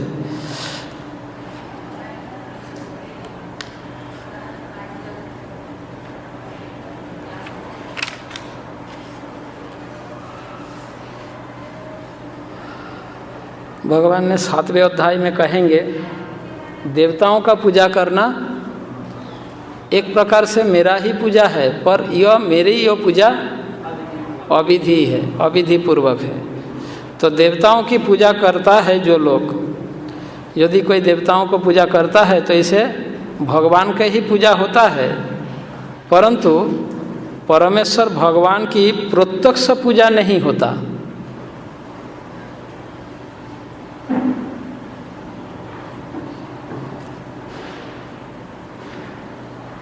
तो इसीलिए जो प्रत्यक्ष रूप से भगवान श्री कृष्ण की पूजा कर रहे हैं उनके लिए देवताओं की पूजा करने की आवश्यक नहीं है।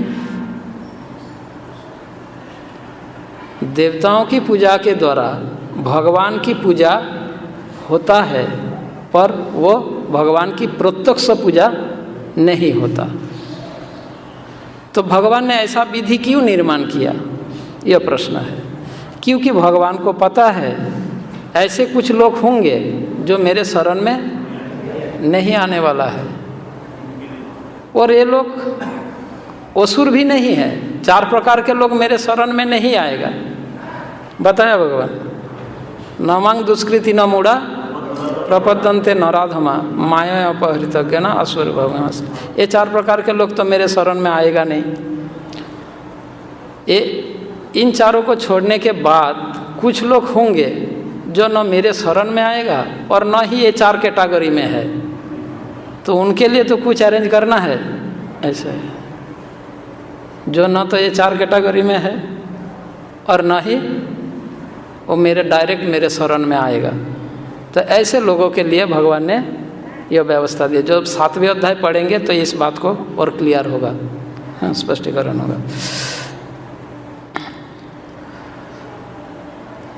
तो भगवान यह कह रहे हैं यज्ञ के द्वारा देवताओं को प्रसन्न करो, देवताओं प्रसन्न होने से हमारी कामनाएं इच्छाएं पूर्ति होगा। इस संसार में भौतिक शरीरधारी जीवों को जीने के लिए, जीवन निर्वाह के लिए जो आवश्यक है उन आवश्यकताओं देवताओं ने पूरा करेंगे। इसीलिए जिस समाज में ऐसे यज्ञ विधि का पालन होता है वहाँ देवताओं प्रसन्न होकर समय पर बरसात करते हैं, वहाँ अच्छा फसल उगता है, यानी वहाँ के निवासी समृद्ध रहता है,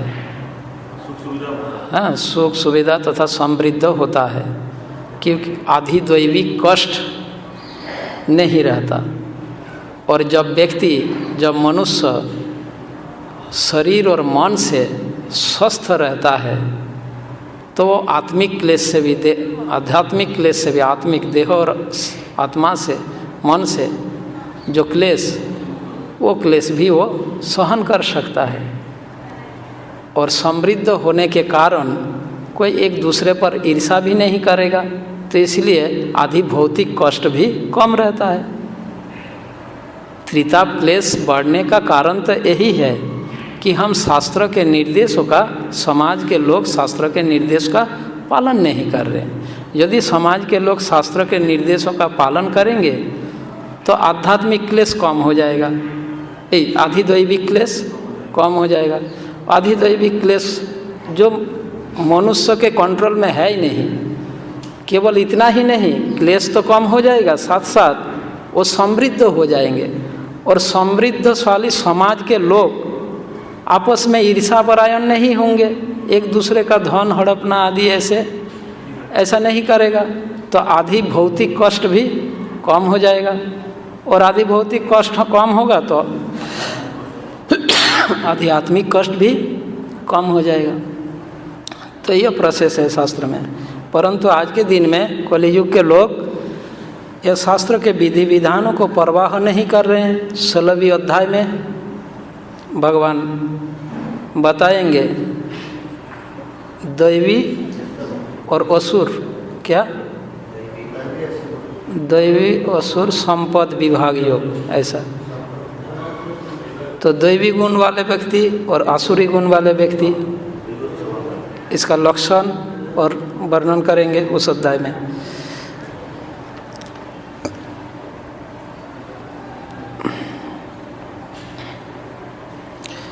तो इससे हमें यह समझना होगा कि भगवान श्री कृष्ण देवताओं से परे तथा उनके भी अधिकारी है,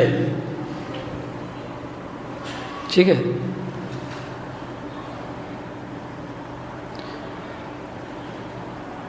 और भगवान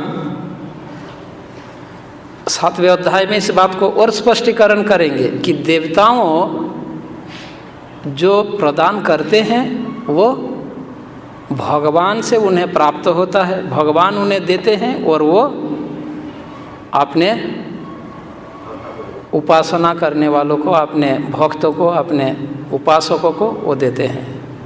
यह 7वें अध्याय में भगवान ने कहा, यो यो जांग जांग तनु भक्त श्रद्धयार्चितुम रिच्छति तस्य तस्य अचलाम श्रद्धाम तामेव विदधाम अहम। मैं ही देता हूँ। संसार के लोग अपने अपनी श्रद्धा के अनुसार एक विशेष देवताओं का पूजा करता है और वो देवता प्रसन्न होकर उन्हें जो प्राप्त होता है वो मैं ही देता हूँ देवता को, और देवता उसको देते हैं। क्यों? क्योंकि मैं अंतर्यामी के रूप में देवता के हृदय में भी हूँ और देवता का पूजा करने वाले के हृदय में भी हूँ। मुझे पता है उसको क्या चाहिए, देवता को नहीं पता। उस व्यक्ति जिस देवता का पूजा कर रहा है, तो मैं जो पूजा करने वाला का हृदय में भी हूँ और जिसका पूजा कर रहे उसके हृदय में भी हूँ, तो मुझे दोनों का स्थिति पता है। अब वो पूजा करता है, वो खुश हो जाता है, पर उसका कोई क्षमता नहीं है कुछ देने का, वो बेचैन हो जाता है, क्या करूँ मैं, इसको कैसे खुश करूँ। तो भगवान दोनों के हृदय में है, वो समझ पाते हैं, इसीलिए भगवान देवता को देते हैं और देवता उसको देते हैं।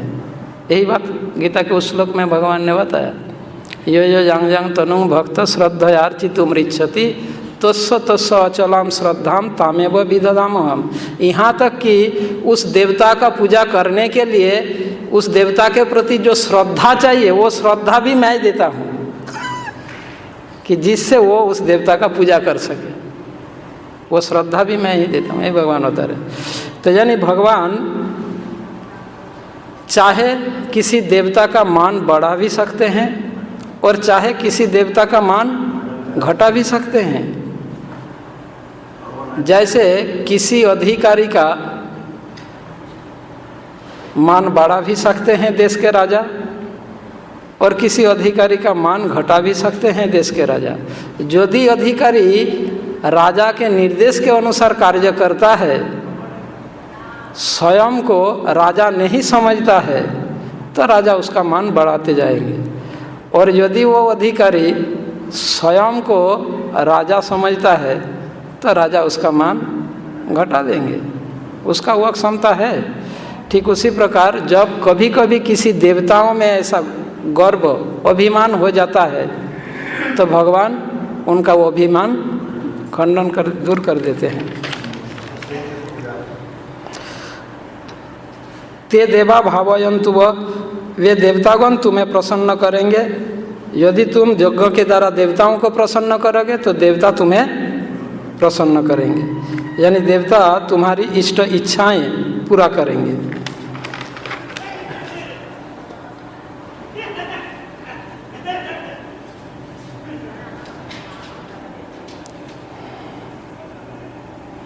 दूसरा सेंटेंस, परस्परम भावयन्त, परस्परम भावयन्त श्रेय परम अवाप्स्यत। परस्परम भावयन्त इस प्रकार एक दूसरे को प्रसन्न करते हुए, परस्परम भावयन्त मतलब एक दूसरे को प्रसन्न करते हुए। भगवान ये कह रहे कि यदि हम अपनी इंद्रिय तृप्ति के लिए कर्म न करके देवताओं को प्रसन्न करने के लिए मनुष्य कर्म करे तो देवतागण भी हमारी आवश्यकताओं को पूरा करेंगे और एक मित्रता का संबंध स्थापित होगा। कलियुग से पहले ऐसे संबंध था, देवताओं यहाँ आते थे, यहाँ के लोग देवताओं के पास जाते थे, देवताओं को भी कभी मनुष्य का सहायता की जरूरत पड़ता था, वो सहायता लेते थे। महाराज दशरथ का सहायता लिए देवराज इंद्र, ऐसे कोई उदाहरण है। आज के दिन में तो देवताओं तो यहाँ आते ही नहीं कोई रिलेशन ही नहीं है, क्योंकि मनुष्य देवताओं को प्रसन्न नहीं कर रहे तो देवताओं का क्या, वो क्यों आएंगे। यह सिचुएशन हो गया। हाँ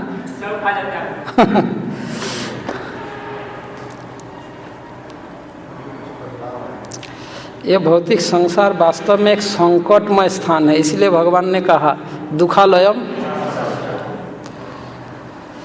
इस संसार में अनेक प्रकार के संकट है, विपत्तियां हैं।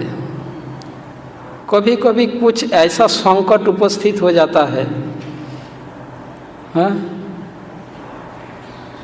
जो जिससे इस संसार के प्राणियों को अत्यंत क्या बोलते हैं कष्टकर परिस्थिति को सामना करना पड़ता है।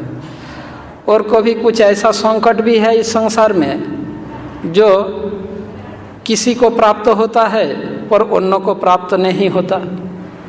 पर कुछ ऐसा संकट भी है जो सभी को प्राप्त हो जाता है। भगवान यह चाहते हैं कि हम एक दूसरे के संकट को दूर करें, यह भगवान का कहना है। देवताओं को भी संकट में पड़ना पड़ता है, उनका भी संकट आ जाता है। तो इसीलिए भगवान यह चाहते हैं कि हम देवताओं को संकट दूर करें और देवताओं भी हमारी संकट दूर करेंगे। देवताओं को क्या संकट होता है कि यदि मनुष्य यज्ञ नहीं करेगा तो देवताओं कमजोर हो जाता है। यज्ञ का भाग प्राप्त करके ही वो पुष्ट होते हैं, शक्तिशाली, समृद्ध होते हैं। जब मनुष्य समाज में यज्ञ होता है तो देवता शक्तिशाली होते हैं।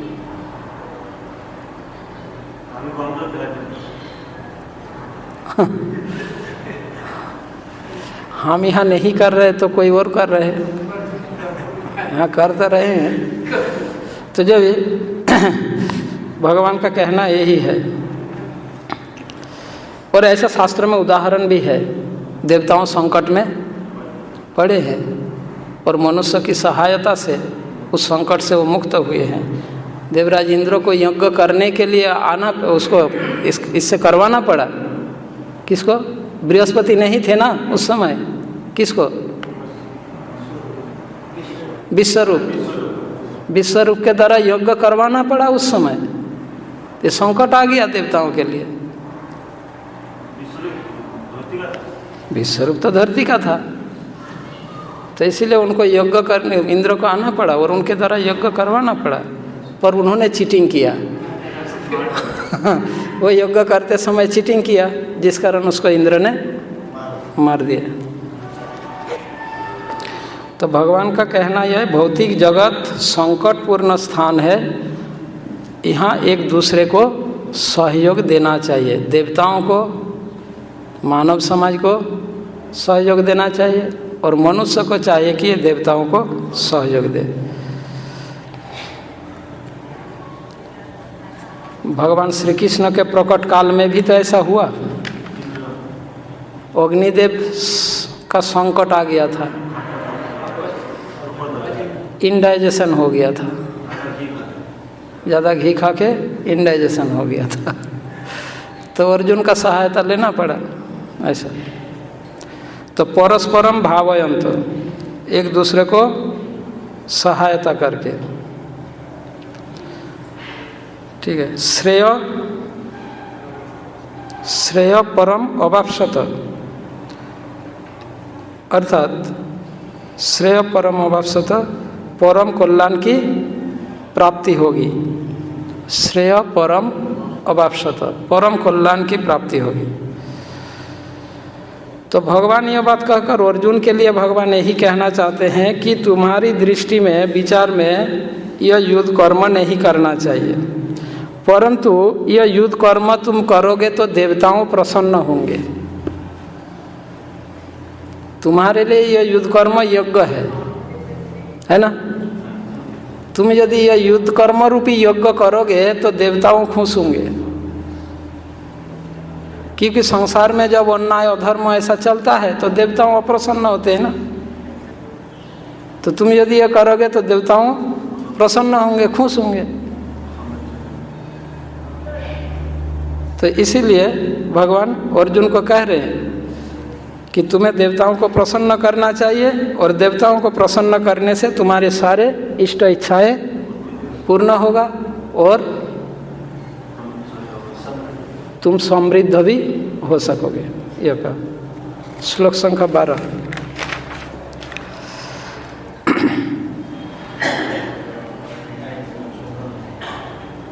इष्टान भोगान ही वो देवा दासन्ते यज्ञ भाविता तैर्दत्तान्न प्रदायेभ्यो यो भुक्ते स्वेन एव स।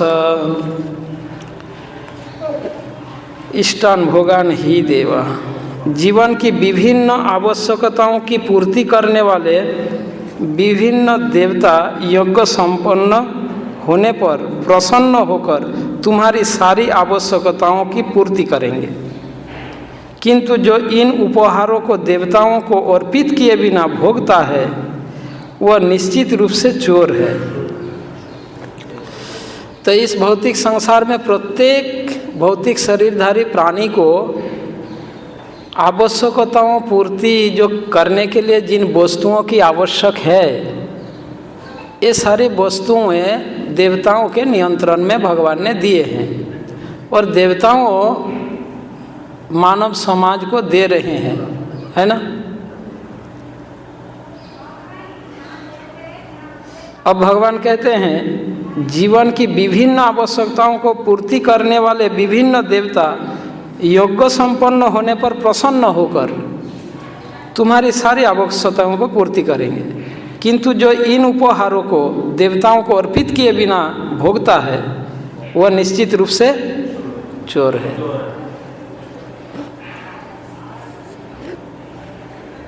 तो भगवान यह कह रहे हैं कि मनुष्य के द्वारा किए हुए यज्ञ के द्वारा देवता प्रसन्न होकर मनुष्य को मनुष्य के आवश्यकताओं को पूर्ति करते हैं। जो भी मनुष्य के लिए भोगों की आवश्यक है उन भोग्य वस्तुओं देवताओं प्रदान करते हैं। कैसे? यज्ञ के द्वारा प्रसन्न होकर।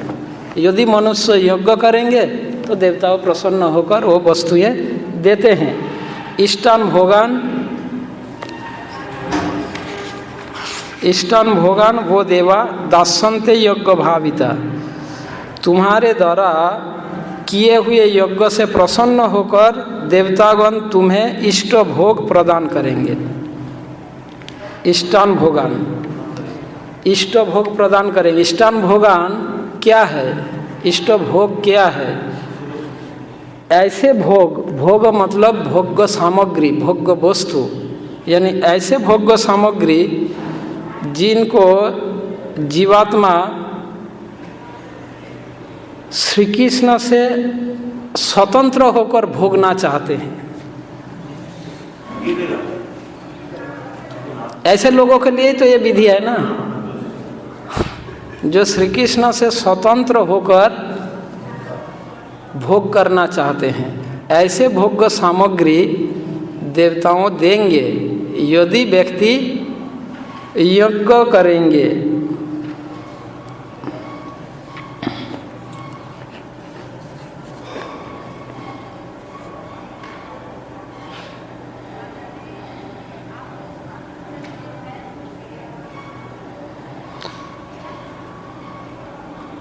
मनुष्य के लिए दो ऑप्शन है अपनी भोग इच्छा पूरा करने के लिए। एक ऑप्शन यह है शास्त्र के नियमों का परवाह न करके पशु की तरह अपने भोग इच्छा को पूर्ति कर सकता है। अगर इस विधि के द्वारा यदि मनुष्य अपने भोग इच्छा को पूरा करेंगे तो परिणाम यह होगा उनका दोबारा मनुष्य शरीर नहीं मिलेगा। ठीक है। अब मनुष्य के लिए दूसरा ऑप्शन यह है, यदि वो देवताओं को प्रसन्न करके अपनी भोग इच्छा पूरा करता है तो उनको दोबारा मनुष्य शरीर दिया जाएगा, मिल जाएगा। ये दो ऑप्शन है मनुष्य के पास।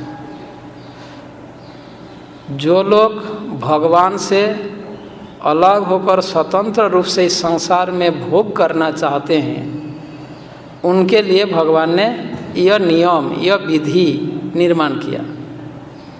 अब इस विधि के द्वारा कोई अगर भोग करे, इंद्रिय तृप्ति करे तो वो दोबारा मनुष्य शरीर प्राप्त करेगा। परंतु यदि वो इस विधि का पालन नहीं करेगा तो उनको दोबारा मनुष्य शरीर नहीं मिलेगा। हाँ, हाँ, मनुष्य शरीर, हाँ, ठीक है।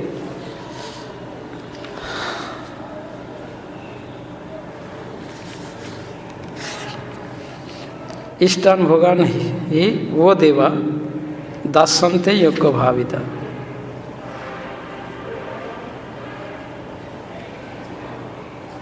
फिर दूसरा सेंटेंस में भगवान यह कहते हैं क्या?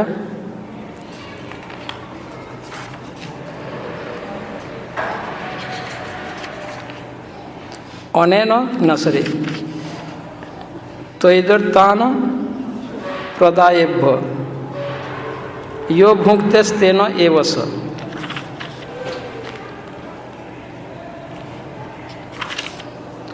तो इधर तान प्रदायेभ्यो, तो इधर तान प्रदायेभ्य, इसका अर्थ प्रभुपाद जी यह बताते हैं तई दत्तान अप्रदायेभ्य। तई मतलब उनके द्वारा, दत्तान प्रदत्त वस्तुएं, अप्रदाय बिना भेंट किए, देवताओं के द्वारा प्राप्त वस्तुओं को देवताओं को अर्पित किए बिना यदि कोई भोग करता है तो वो चोर है।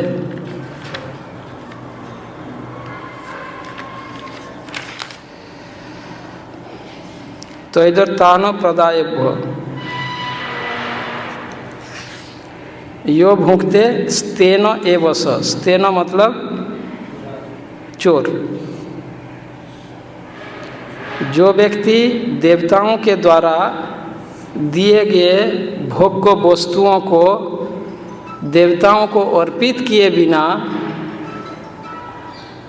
भोग करता है वो चोर है। वास्तव में यहाँ पर ये दोनों श्लोक के द्वारा एक बात स्पष्ट हो रहा है।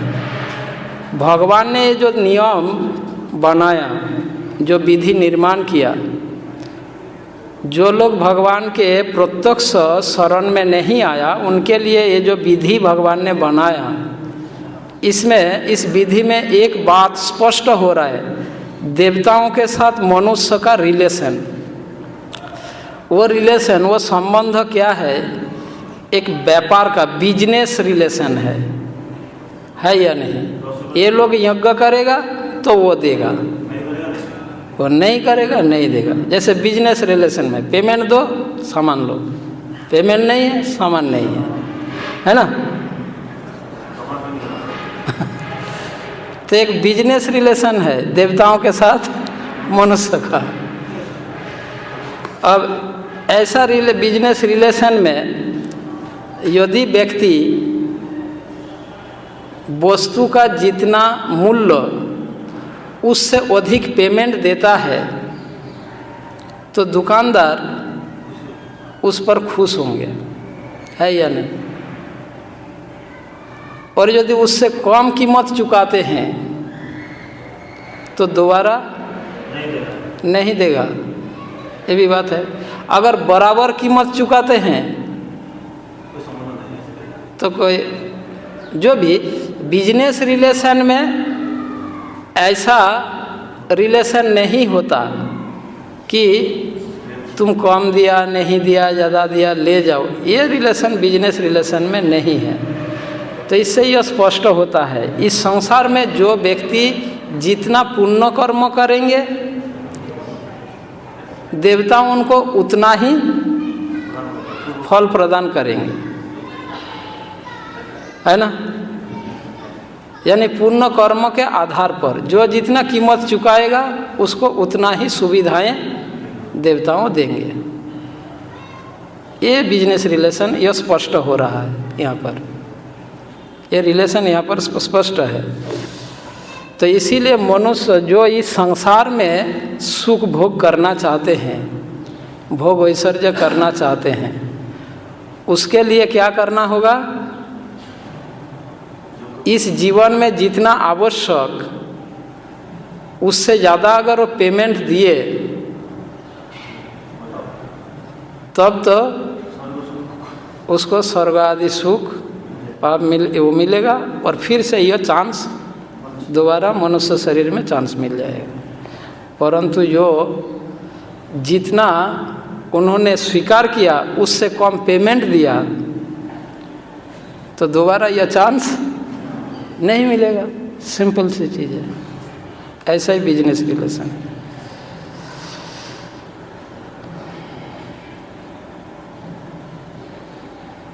पर ध्यान रखना है यह नियम किसके लिए है? जो भगवान के शरण में नहीं आया, ठीक है। तद्वैतान प्रदायभ्य यो भुंक्ते स्तेन एव स, प्रदायभ्य जो व्यक्ति देवताओं को जितना भोग वस्तु ये लेता है देवताओं से, अगर उससे कम मात्रा में वो यज्ञ करता है तो क्या होगा? अधिक मात्रा में यज्ञ करेंगे तो वो स्वर्ग आदि लोक में जाएंगे, और यदि उससे कम मात्रा में यज्ञ करेंगे तो दोबारा मनुष्य शरीर नहीं मिलेगा। और यदि बराबरी कीमत चुकाएंगे, जितना उन्होंने लिया उतना वो यज्ञ भी किया, तो दोबारा मनुष्य शरीर प्राप्त हो जाएगा। बस यही सिस्टम है।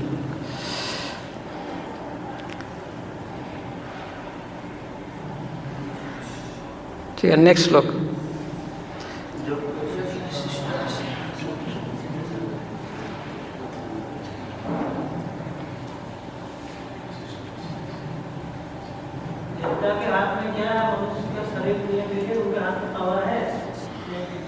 शरीर हाथ में क्या पावर है कि मनुष्य शरीर देने के लिए?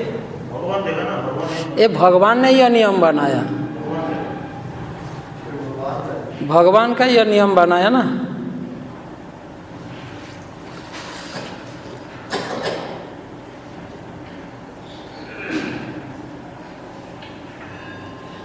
भगवान बता रहे हैं यदि वो यज्ञ नहीं कर, मतलब देवताओं का द्वारा दिए गए वस्तु अगर वो भोग करता है और देवताओं के लिए वो यज्ञ नहीं करता तो वो चोर है। तो चोर को दोबारा चांस थोड़ी देंगे, है ना।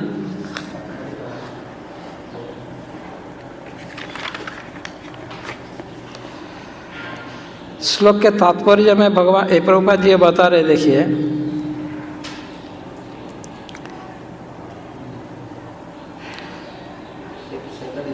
सेकेंड पैरा के नहीं, जो पेज नंबर कौन सा पेज है, 132 के पेज के एंड में देखिए, यहाँ तक कि हमें अपने उत्पादन उद्यमों के लिए अनेक कच्चे मालों की आवश्यकता होती है, यथा धातु, गंधक, पारद, मैंगनीज तथा अन्य अनेक आवश्यक वस्तुएं, जिनकी पूर्ति भगवान के प्रतिनिधि इस उद्देश्य से करते हैं कि हम इनका समुचित उपयोग करके आत्म साक्षात्कार के लिए अपने आप को स्वस्थ एवं पुष्ट बनाएं, जिससे जीवन का चरम लक्ष्य अर्थात भौतिक जीवन संघर्ष से मुक्ति प्राप्त हो सके। यज्ञ संपन्न करने से मानव जीवन का यह लक्ष्य प्राप्त हो जाता है। यदि हम जीवन उद्देश्य को भूलकर भगवान के प्रतिनिधियों से अपनी इंद्रिय तृप्ति के लिए वस्तुएं लेते रहेंगे और इस संसार में अधिक फंसते जाएंगे, जो कि सृष्टि का उद्देश्य नहीं है, तो निश्चय ही हम चोर हैं और इस तरह हम प्रकृति के नियमों द्वारा दंडित होंगे। चोरों का समाज कभी सुखी नहीं रह सकता, क्योंकि उनका कोई जीवन लक्ष्य नहीं होता। भौतिकतावादी चोरों का कभी कोई जीवन लक्ष्य नहीं होता, उन्हें तो केवल इंद्रिय तृप्ति की चिंता रहती है। वे नहीं जानते कि यज्ञ किस तरह किए जाते हैं, किंतु चैतन्य महाप्रभु ने यज्ञ संपन्न करने की सरलतम विधि का प्रवर्तन किया। यह है संकीर्तन यज्ञ, जो संसार के किसी भी व्यक्ति द्वारा जो कृष्ण भावनामृत के सिद्धांतों को अंगीकार करता है संपन्न किया जा सकता है। श्लोक संख्या 13। यज्ञाशिष्ट शिन संतो मुच्यन्ते सर्वकिल विषय भुंजते तो भंग पापा ये पचन्ति आत्म कारणात्।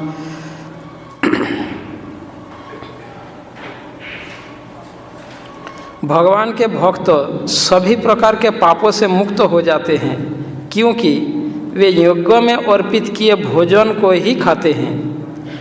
अन्य लोग जो अपने इंद्रिय सुख के लिए भोजन बनाते हैं, वे निश्चित रूप से पाप खाते हैं। तो जो कोई व्यक्ति ऐसा सोचे कि शरीर यात्रा निर्वाह के लिए भोजन करना आवश्यक है, अतः भोजन करने के लिए हम जो कर्म करते हैं उसमें कोई पाप नहीं है, ऐसा अगर कोई सोचे तो भगवान ये कहते हैं नहीं, वो गलत है, ऐसा नहीं है। भोजन करने के लिए अगर कोई जीवन निर्वाह के शरीर निर्वाह के लिए भोजन करना आवश्यक है, और भोजन करने के लिए हम जो कुछ भी कर्म करेंगे तो वो पाप नहीं होगा, वो दोष नहीं है उसमें। इस संशय को दूर करने के लिए भगवान यह कहते हैं यज्ञाशिष्ट असीनो संतो मुच्यंते सर्वकिल विषय, है ना। भुंजते ते ओगम पापा ये पचनते आत्म कारणात्, यानी यहाँ तक कि भूख मिटाने के लिए भी यज्ञों के बिना अगर वो भूख मिटाने जाए वो पाप है। यज्ञाशिष्ट असीन संतो मुच्यंते सर्वकिल विषय, यज्ञ के अवशिष्ट खाने वाले संत समस्त पापों से मुक्त होता है।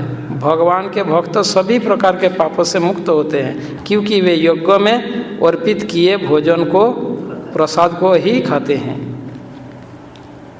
यज्ञशिष्ट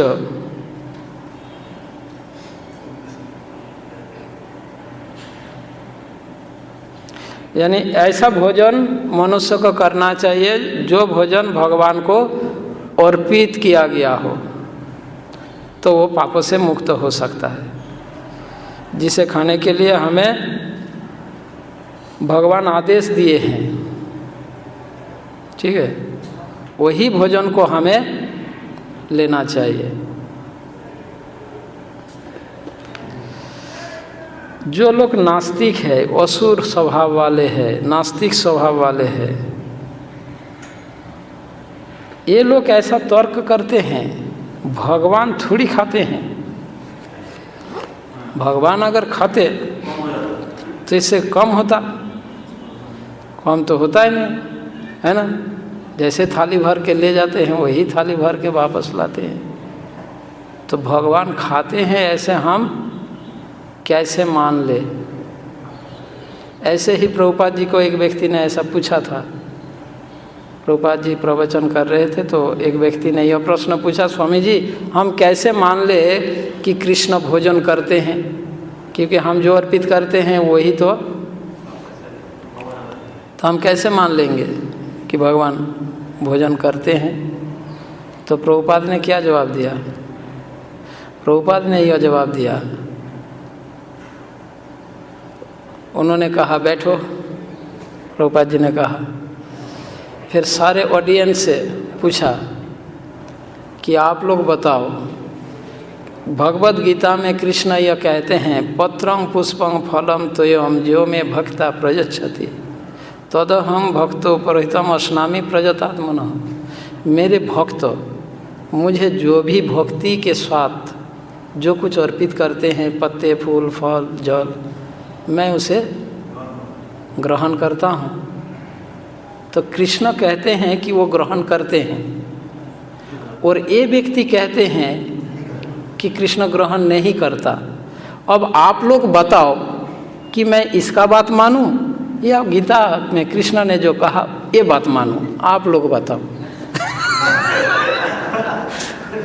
ये है प्रभुपाद का जवाब कि प्रभुपाद उनको यह समझाने नहीं गए कि कृष्ण भोजन करते हैं, कैसे करते हैं, उनका सारे इंद्रिय, कोई भी इंद्रिय सारे इंद्रिय के बराबर है, उनका यह सारे कार्य दिव्य है, ये सारी फिलोसफी उनको समझाने नहीं गए प्रभुपाद। प्रभुपाद ने उनको ये कहा कि उनको पहले बैठा, आप बैठिए बताता हूँ। उनको बैठाया और कहा कि अब बताइए, कृष्ण गीता में कहते हैं मैं भोजन करता हूँ, और ये व्यक्ति कह रहे हैं कि कृष्ण भोजन करते ही नहीं। अब आप लोग बताओ कि मैं इसका बात मानूं या कृष्ण का बात।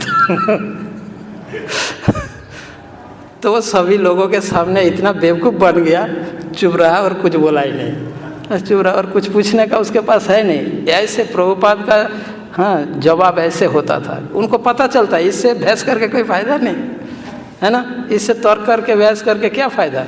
ये तो समझदार व्यक्ति है नहीं, ये समझ गए। पर हम कभी कभी व्यक्ति को पहचान नहीं पाते, उनको समझाने की प्रयास करते हैं, जो हमारी समय बेकार बर्बाद होता है और कुछ नहीं। प्रभुपाद समझ जाते हैं किसको समझाना चाहिए, किसको समझाना नहीं चाहिए। तो प्रभुपाद उस तरीके से जवाब देते थे।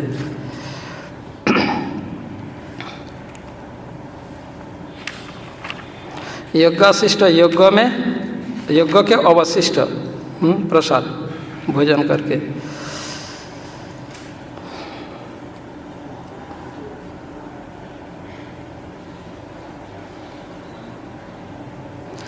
इसमें एक प्रश्न और है।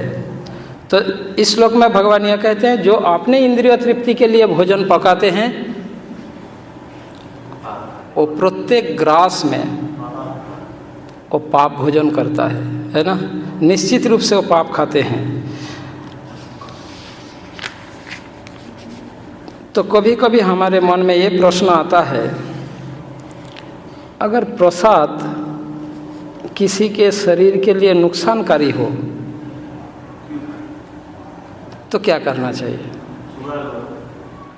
जो भी है, अगर प्रसाद किसी के लिए, अगर वो प्रसाद खाने से मेरा शरीर में नुकसान होगा तो मुझे वह प्रसाद खाना चाहिए या नहीं?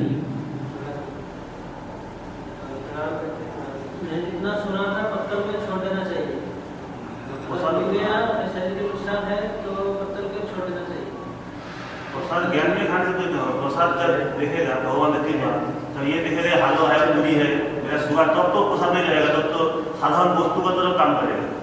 सोचेगा ना प्रसाद भगवान का जिसको वस्तु की बात, तब तो कुछ नहीं होगा। हाँ, मेरा प्रश्न कुछ थोड़ा और गहराई में है। जैसे मानो मेरे पास कोई ऑप्शन नहीं है, वहाँ केवल खीर है और मेरा डायबिटीज़ है और प्रसाद का कोई ऑप्शन है, कुछ और प्रसाद है ही नहीं, तो मुझे क्या करना चाहिए? हरिदास ठाकुर इस नाम दिया जब प्रसाद लाए उसके लिए, तो बड़े बड़े ऐसे लोगों को जब नहीं हुआ तो प्रसाद ले नहीं सकते। आप प्रसाद का अपमान करना भी अपराध है।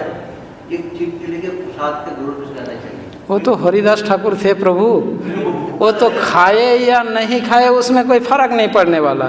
पर अगर मैं नहीं खाऊं तो क्या होगा? मेरा गैस्ट्रिक हो जाएगा, एसिडिटी हो जाएगा और बहुत सारी बीमारी आ जाएगा, और खाऊं तो भी नुकसानकारी है। तो ऐसे सिचुएशन में मुझे क्या करना है कि वो प्रसाद न खाकर बाहर का भोजन करना है या वो प्रसाद खा लेना है, या करना क्या चाहिए मुझे? खाना ही नहीं है। हाँ, आगे खाना ही नहीं है। तो अगर एक खाऊंगा तो वो तो मेरे को फिर प्रॉब्लम है, मेरा शरीर में नुकसान होगा। लेकिन ये खाना अच्छा है, हाँ, थोड़ा प्रसाद काम कर ले सकते हैं। थोड़ा सा खाने से मेरा तो नहीं होगा ना। कोई ऑप्शन नहीं है तो कुछ खाना पड़ेगा रखा के लिए, और भगवान भक्ति प्रसाद की बुद्धि है। अगर कोई ऑप्शन नहीं है तो खाना ही बाहर का चीज खा। द्विजराज प्रभु बताएंगे, ये तो ऐसा समस्या का सामना करता रहता है। अगर कोई भक्त ऐसा प्रश्न आपको पूछे तो क्या बताना चाहिए उसको? सारा खीर खा लेना चाहिए, प्रसाद समझ के खाएंगे तो डायबिटीज कम हो जाएगी। पर प्रसाद समझकर खाने से डायबिटीज़ कम हो जाएगा, ये तो मुझे सही नहीं लगता। मान लीजिए उस समय तो मैं प्रसाद समझकर खा लिया, वो तब उस व्यक्ति के लिए लागू होगा जो सदैव प्रसाद ज्ञान में भोजन करता है। मेरा धरातल ऐसा नहीं है प्रभु, मेरा यह मतलब चेतना का ऐसा धरातल नहीं है जब मैं भोजन करता हूँ कि मैं प्रसाद ज्ञान में भोजन करता हूँ। मेरा धरातल उससे बहुत नीचे है लेवल। केवल एक बार मैं वो प्रसाद ज्ञान में भोजन करूँगा और बाकी समय प्रसाद ज्ञान नहीं रहा तो आपका ये नियम मुझ पर लागू नहीं होगा। ये नियम उस व्यक्ति के लिए लागू होगा जो सदैव भगवान का प्रसाद ज्ञान में भोजन करता है। पर मेरा तो वो धरातल है ही नहीं, तो मेरा तो नुकसान ही होगा, क्योंकि मेरे अंदर भेदभाव है। जो व्यक्ति, जिस व्यक्ति में कोई भेदभाव नहीं है उस व्यक्ति के लिए ये लागू होगा। तो मैं क्या करूँगा? आप क्या सलाह देंगे मुझे? बुद्धि से विचार किया जाए कि बाहर का चीज खाऊंगा तो भक्ति में बहुत नुकसान होगा, भक्ति घटेगा। अभी कुछ समय पहले इसका उत्तर हमने चर्चा किए हैं, थोड़ा दिमाग लगाइए। देखो, हम जब भक्ति शास्त्री किए थे ना, हमारे ओपन बुक में प्रश्न, ऐसा प्रश्न होता था। आप लोगों का प्रश्न जैसे पुस्तक में मिलेगा, हमारी ओपन बुक एग्जाम का कोई प्रश्न का उत्तर पुस्तक से मिलने वाला था ही नहीं।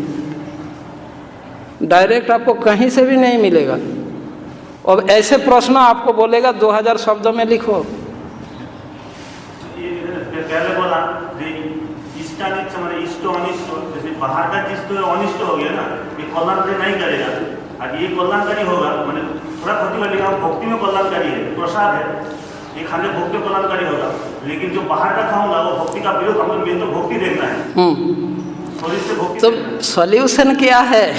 मुझे क्या करना है? खाना चाहिए, अभी कुछ समय पहले हमने चर्चा किया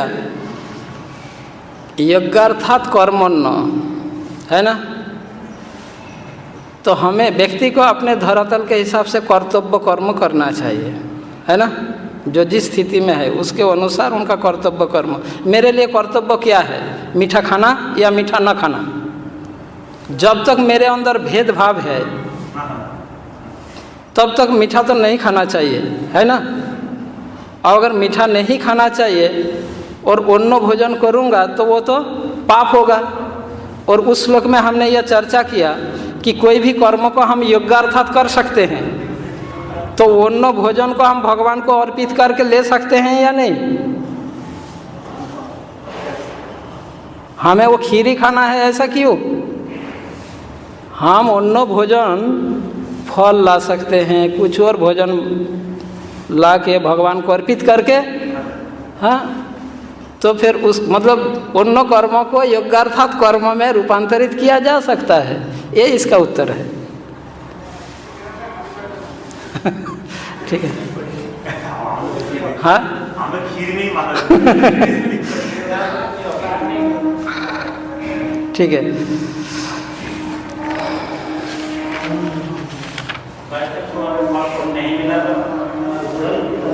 अगर नहीं मिला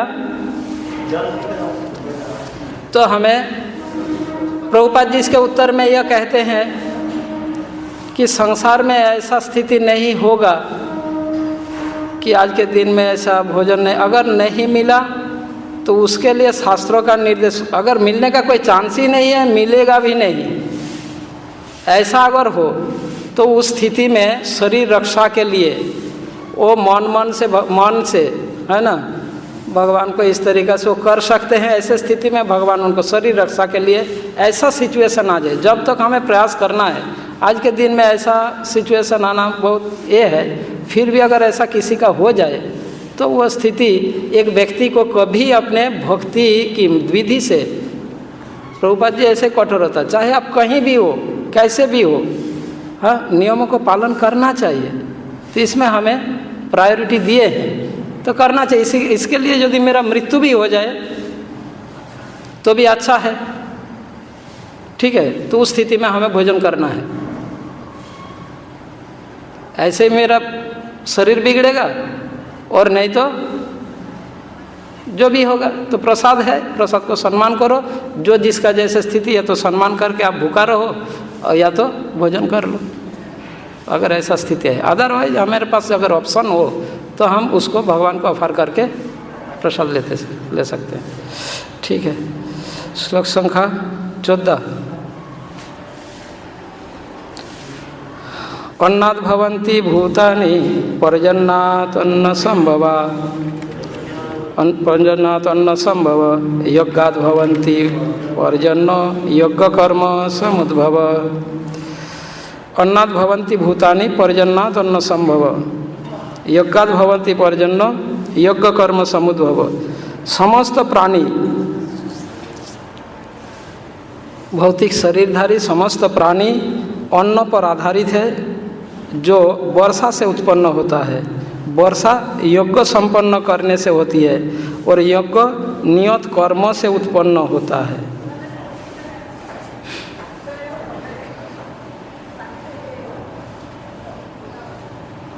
तो इस श्लोक में भगवान ये समझा रहे हैं कि जीवों को जीवन रक्षा के लिए, शरीर रक्षा के लिए अन्न का भोजन करना आवश्यक है ना। और यह अन्न की उत्पत्ति किस प्रकार हुआ है इस श्लोक में भगवान बता रहे हैं।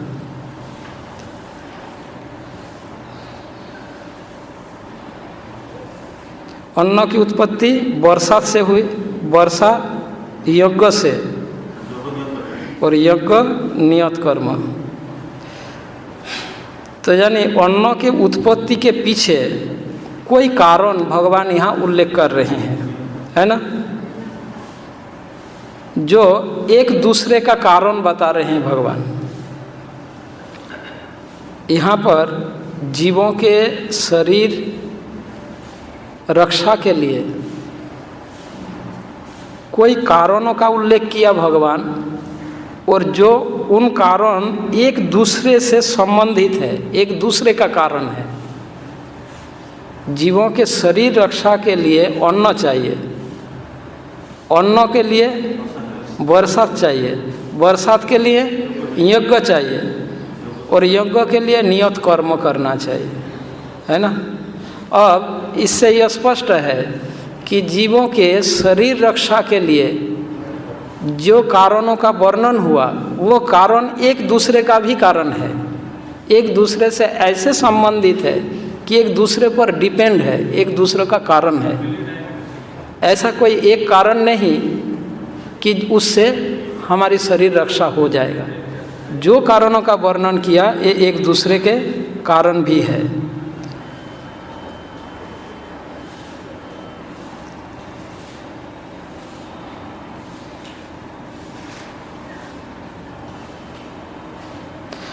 अब इस बात को समझकर यहाँ पर शरीर रक्षा के लिए अन्न आवश्यक है, यह बात भगवान बता रहे हैं। जीवों के शरीर की रक्षा करना है तो अन्न आवश्यक है।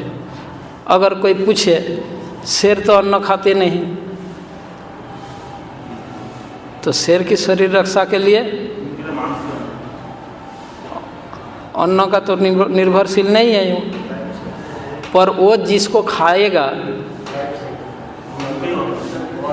वो तो अन्न पर डिपेंडेंट है। शेर जिसका मांस खाएगा वो तो अन्न पर डिपेंडेंट है, तो इसलिए शेर भी अन्न पर ही डिपेंडेंट है इनडायरेक्टली, कोई डायरेक्ट कोई इनडायरेक्ट, कोई प्रत्यक्ष रूप से कोई अप्रत्यक्ष रूप से। तो अन्न शरीर रक्षा के लिए अन्न आवश्यक है। अब इस अन्न उत्पत्ति के लिए कोई कारण बताया भगवान। अब यदि कोई मनुष्य इस अन्न उत्पत्ति में सहायता करता है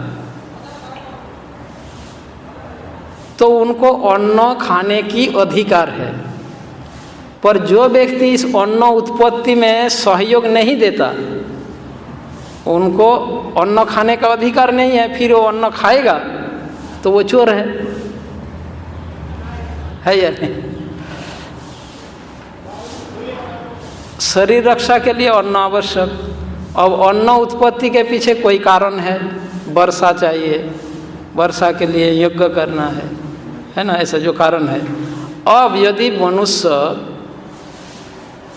इस अन्न उत्पत्ति के लिए सहयोग देता है तो व्यक्ति को अन्न भोजन करने का अधिकार प्राप्त होता है, और जो व्यक्ति अन्न उत्पत्ति के लिए सहयोग नहीं देता तो उनको अन्न भोजन करने का अधिकार नहीं है।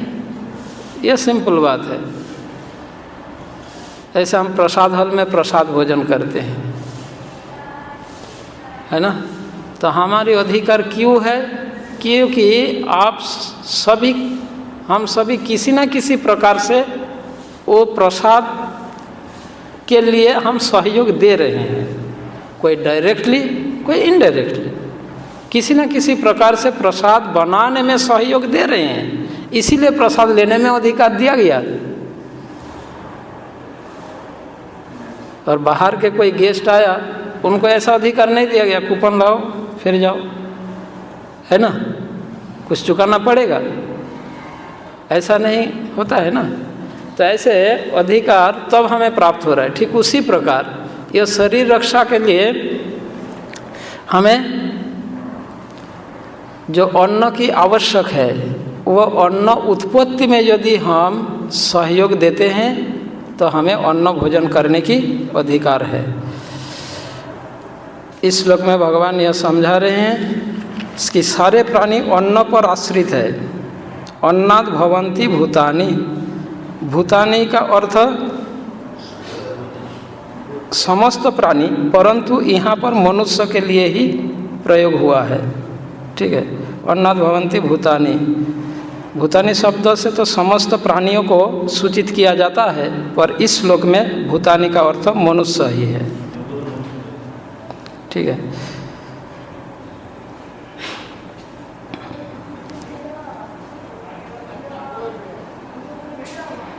क्यों मनुष्य को ही कहा जा रहा है भूतानि शब्द से?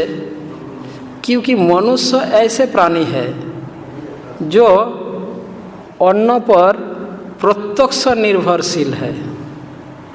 अन्य प्राणी अन्न पर प्रत्यक्ष निर्भरशील नहीं है।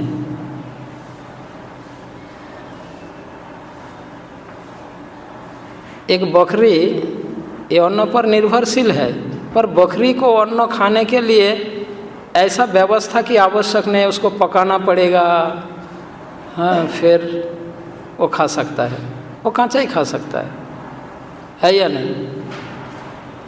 तो अन्य प्राणी मनुष्य की जैसे अन्न पर निर्भरशील नहीं है। एक कारण तो यह है। तो अन्नात् भवन्ति भूतानि, भवन्ति शब्द का अर्थ उत्पत्ति तथा पालन दोनों ही। भवन्ति शब्द का अर्थ उत्पत्ति तथा पालन। अन्न से ही जीवों का उत्पत्ति तथा पालन होता है।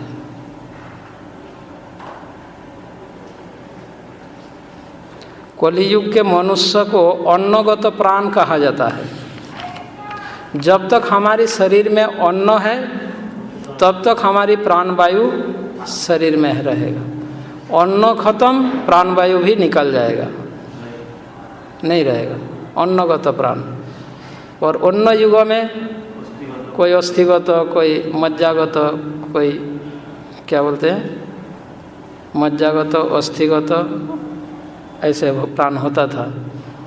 जब तक शरीर में, जैसे हिरण्यकशिपु या दस्यु रत्नाकर, हाँ, तपस्या करते करते करते करके केवल हड्डी, दिमाग लग गया, केवल हड्डी है, फिर भी प्राणवायु अंदर है।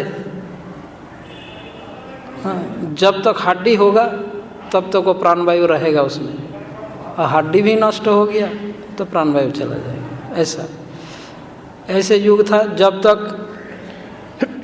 हड्डी के अंदर फ्लूइड होता है, मज्जा, तब तक वो प्राणवायु रहेगा। अगर मज्जा भी सूख गया, हाँ, तो वो मर जाए, तब प्राणवायु निकल जाएगा। परंतु सत्य युग में जब तक हड्डी होता था तब तक प्राणवायु होता था। मज्जा अगर सूख भी गया तो भी रहेगा। त्रेता युग में जब तक मज्जा है, और द्वापर युग में जब तक खून रहेगा शरीर में, हाँ, रक्तगत, जब तक खून रहेगा तब तक प्राणवायु रहेगा। अगर खून सारी खत्म हो गया तो मृत्यु हो जाएगा। ऐसा। परंतु कली युग में शरीर में जब तक अन्न है तब तक प्राणवायु है, इसलिए अन्नगत प्राण कहा गया। तो यहाँ पर भगवान कहते हैं पर्जन्यात् अन्न संभवा, बरसात से अन्न उत्पत्ति होती है ना। अभी हमारे 4 बज गया, तो इस श्लोक का पूरा हम कल करेंगे।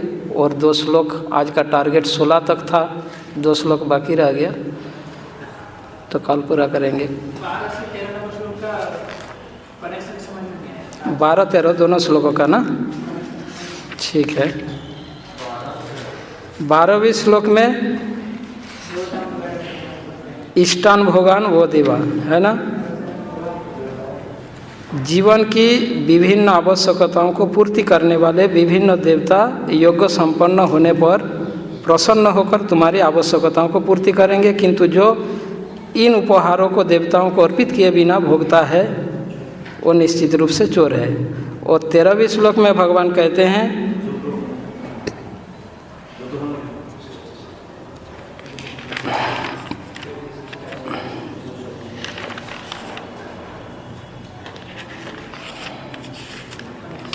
जो योगाशिष्ट भोजन नहीं करता है ना, तो वो पाप भोजन करता है। तो 12वें श्लोक में यज्ञ कर्म का निर्देश दिए, अन्यथा चोर बनेंगे, है ना। और 13वें श्लोक में भगवान यज्ञ के बिना वो केवल चोर ही नहीं,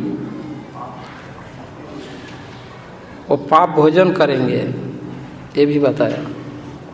सेम विषय है दोनों का, यज्ञ करने का ही निर्देश है, दोनों का विषय सेम है। अब ऊपर लाइन में जो भगवान बताइए कि संत या उच्चिष्ट भोजन करें भगवान का, तो हाँ, यज्ञाशिष्ट सन असीन संत मुच्यन्ते सर्वकिल विषय, कि भगवान के भक्त सभी प्रकार के पापों से मुक्त होता है, क्योंकि वो यज्ञ के अवशेष अन्न को भोजन करता है, प्रसाद को भोजन करता है। इस कारण यज्ञाशिष्ट असीन संत। हाँ, कोई ऐसा प्रश्न करता है, यहाँ पर भगवान कहते हैं अगर प्रभुपाद की ट्रांसलेशन या व्याख्या नहीं पढ़ेंगे तो ये कन्फ्यूजन आएगा। यज्ञाशिष्ट असीन संतो, संतगण यज्ञाशिष्ट भोजन करता है, तो यानी जो संत है उसको यज्ञाशिष्ट भोजन के बाद ही तो संत बना, पर भगवान यहाँ कहते हैं संतगण यज्ञाशिष्ट भोजन करता है, तो ये कन्फ्यूज आ जाएगा। इसलिए प्रभुपाद जी जो ट्रांसलेशन दिए हैं, ये ट्रांसलेशन पढ़ने से वो क्लियर स्पष्ट होता है, भगवान के भक्त सभी प्रकार के पापों से मुक्त होता है। प्रसाद खाने के बाद संत होता है या संत पहले संत होता है उसके बाद प्रसाद खाता है, ये कन्फ्यूजन है। प्रसाद खाने के बाद संत होता है ना, पर इस श्लोक में ऐसा है, इस श्लोक में यह है यज्ञाशिष्ट असीन संत, संतगण यज्ञाशिष्ट खाते हैं, तो मतलब पहले ही वो संत है, यह समझ में मतलब ऐसे अगर सोचेंगे तो ऐसा मीनिंग निकलेगा। यज्ञाशिष्ट असीन संतो, संतगण यज्ञाशिष्ट भोजन करता है, तो इस बात से क्या यही समझ आ रहा है कि संत पहले उसके बाद यज्ञाशिष्ट। इसलिए प्रभुपाद जी इसका मीनिंग और ट्रांसलेशन ऐसे नहीं दिया, प्रभुपाद ने दिया भगवान के भक्त हाँ सभी प्रकार के पापों से मुक्त हो जाते हैं, क्योंकि वे यज्ञ में अर्पित भोजन करते हैं। हाँ, इसलिए प्रभुपाद का ट्रांसलेशन बहुत ही महत्वपूर्ण है। प्रभुपाद के तात्पर्य जो ट्रांसलेशन नहीं पढ़ेंगे तो वो क्लैरिटी नहीं आता, वो कन्फ्यूज आ जाता है। इसमें अगर कोई अपना अपना ट्रांसलेशन निकालने जाएंगे तो इसका अनुवाद ऐसा निकलेगा कि संतगण यज्ञाशिष्ट भोजन करके पाप से मुक्त होता है। अरे संत इसलिए हुआ, पाप से मुक्त हुआ इसलिए तो संत हुआ, तो संतों को पाप से मुक्त होने की क्या जरूरत है? संत उस व्यक्ति को कहा जाता है जो पाप से मुक्त हुआ है ना। तो यहाँ पे भगवान जो कह रहे हैं, अगर इस तरीक़ा से मीनिंग निकालेंगे तो कन्फ्यूजन आ जाएगा। इसलिए प्रभुपाद जी ने दिया भगवान के भक्त पापों से मुक्त हो जाता है क्योंकि वो प्रसाद भोजन करता है। अगर यहाँ संत शब्द लाएगा ना तो कन्फ्यूजन और बढ़ जाएगा कि संतगण पाप से मुक्त होता है, तो अरे पाप से मुक्त हुआ इसलिए तो संत हुआ, और संत पापों से मुक्त कैसे हो, ये कन्फ्यूजन आ जाता है। इसलिए प्रभुपाद की भाषा आसानी से स्पष्ट होता है। ठीक, जय श्रील प्रभुपाद की जय। तो हम 14वें श्लोक का पूरा काल करेंगे, 14-15। हमारे पास कितना क्लास बचे हैं?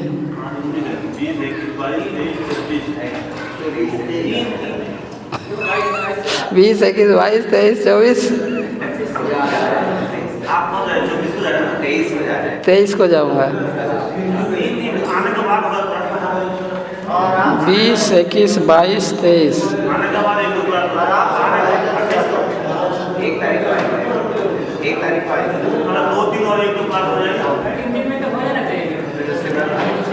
नहीं हो तो जाएगा।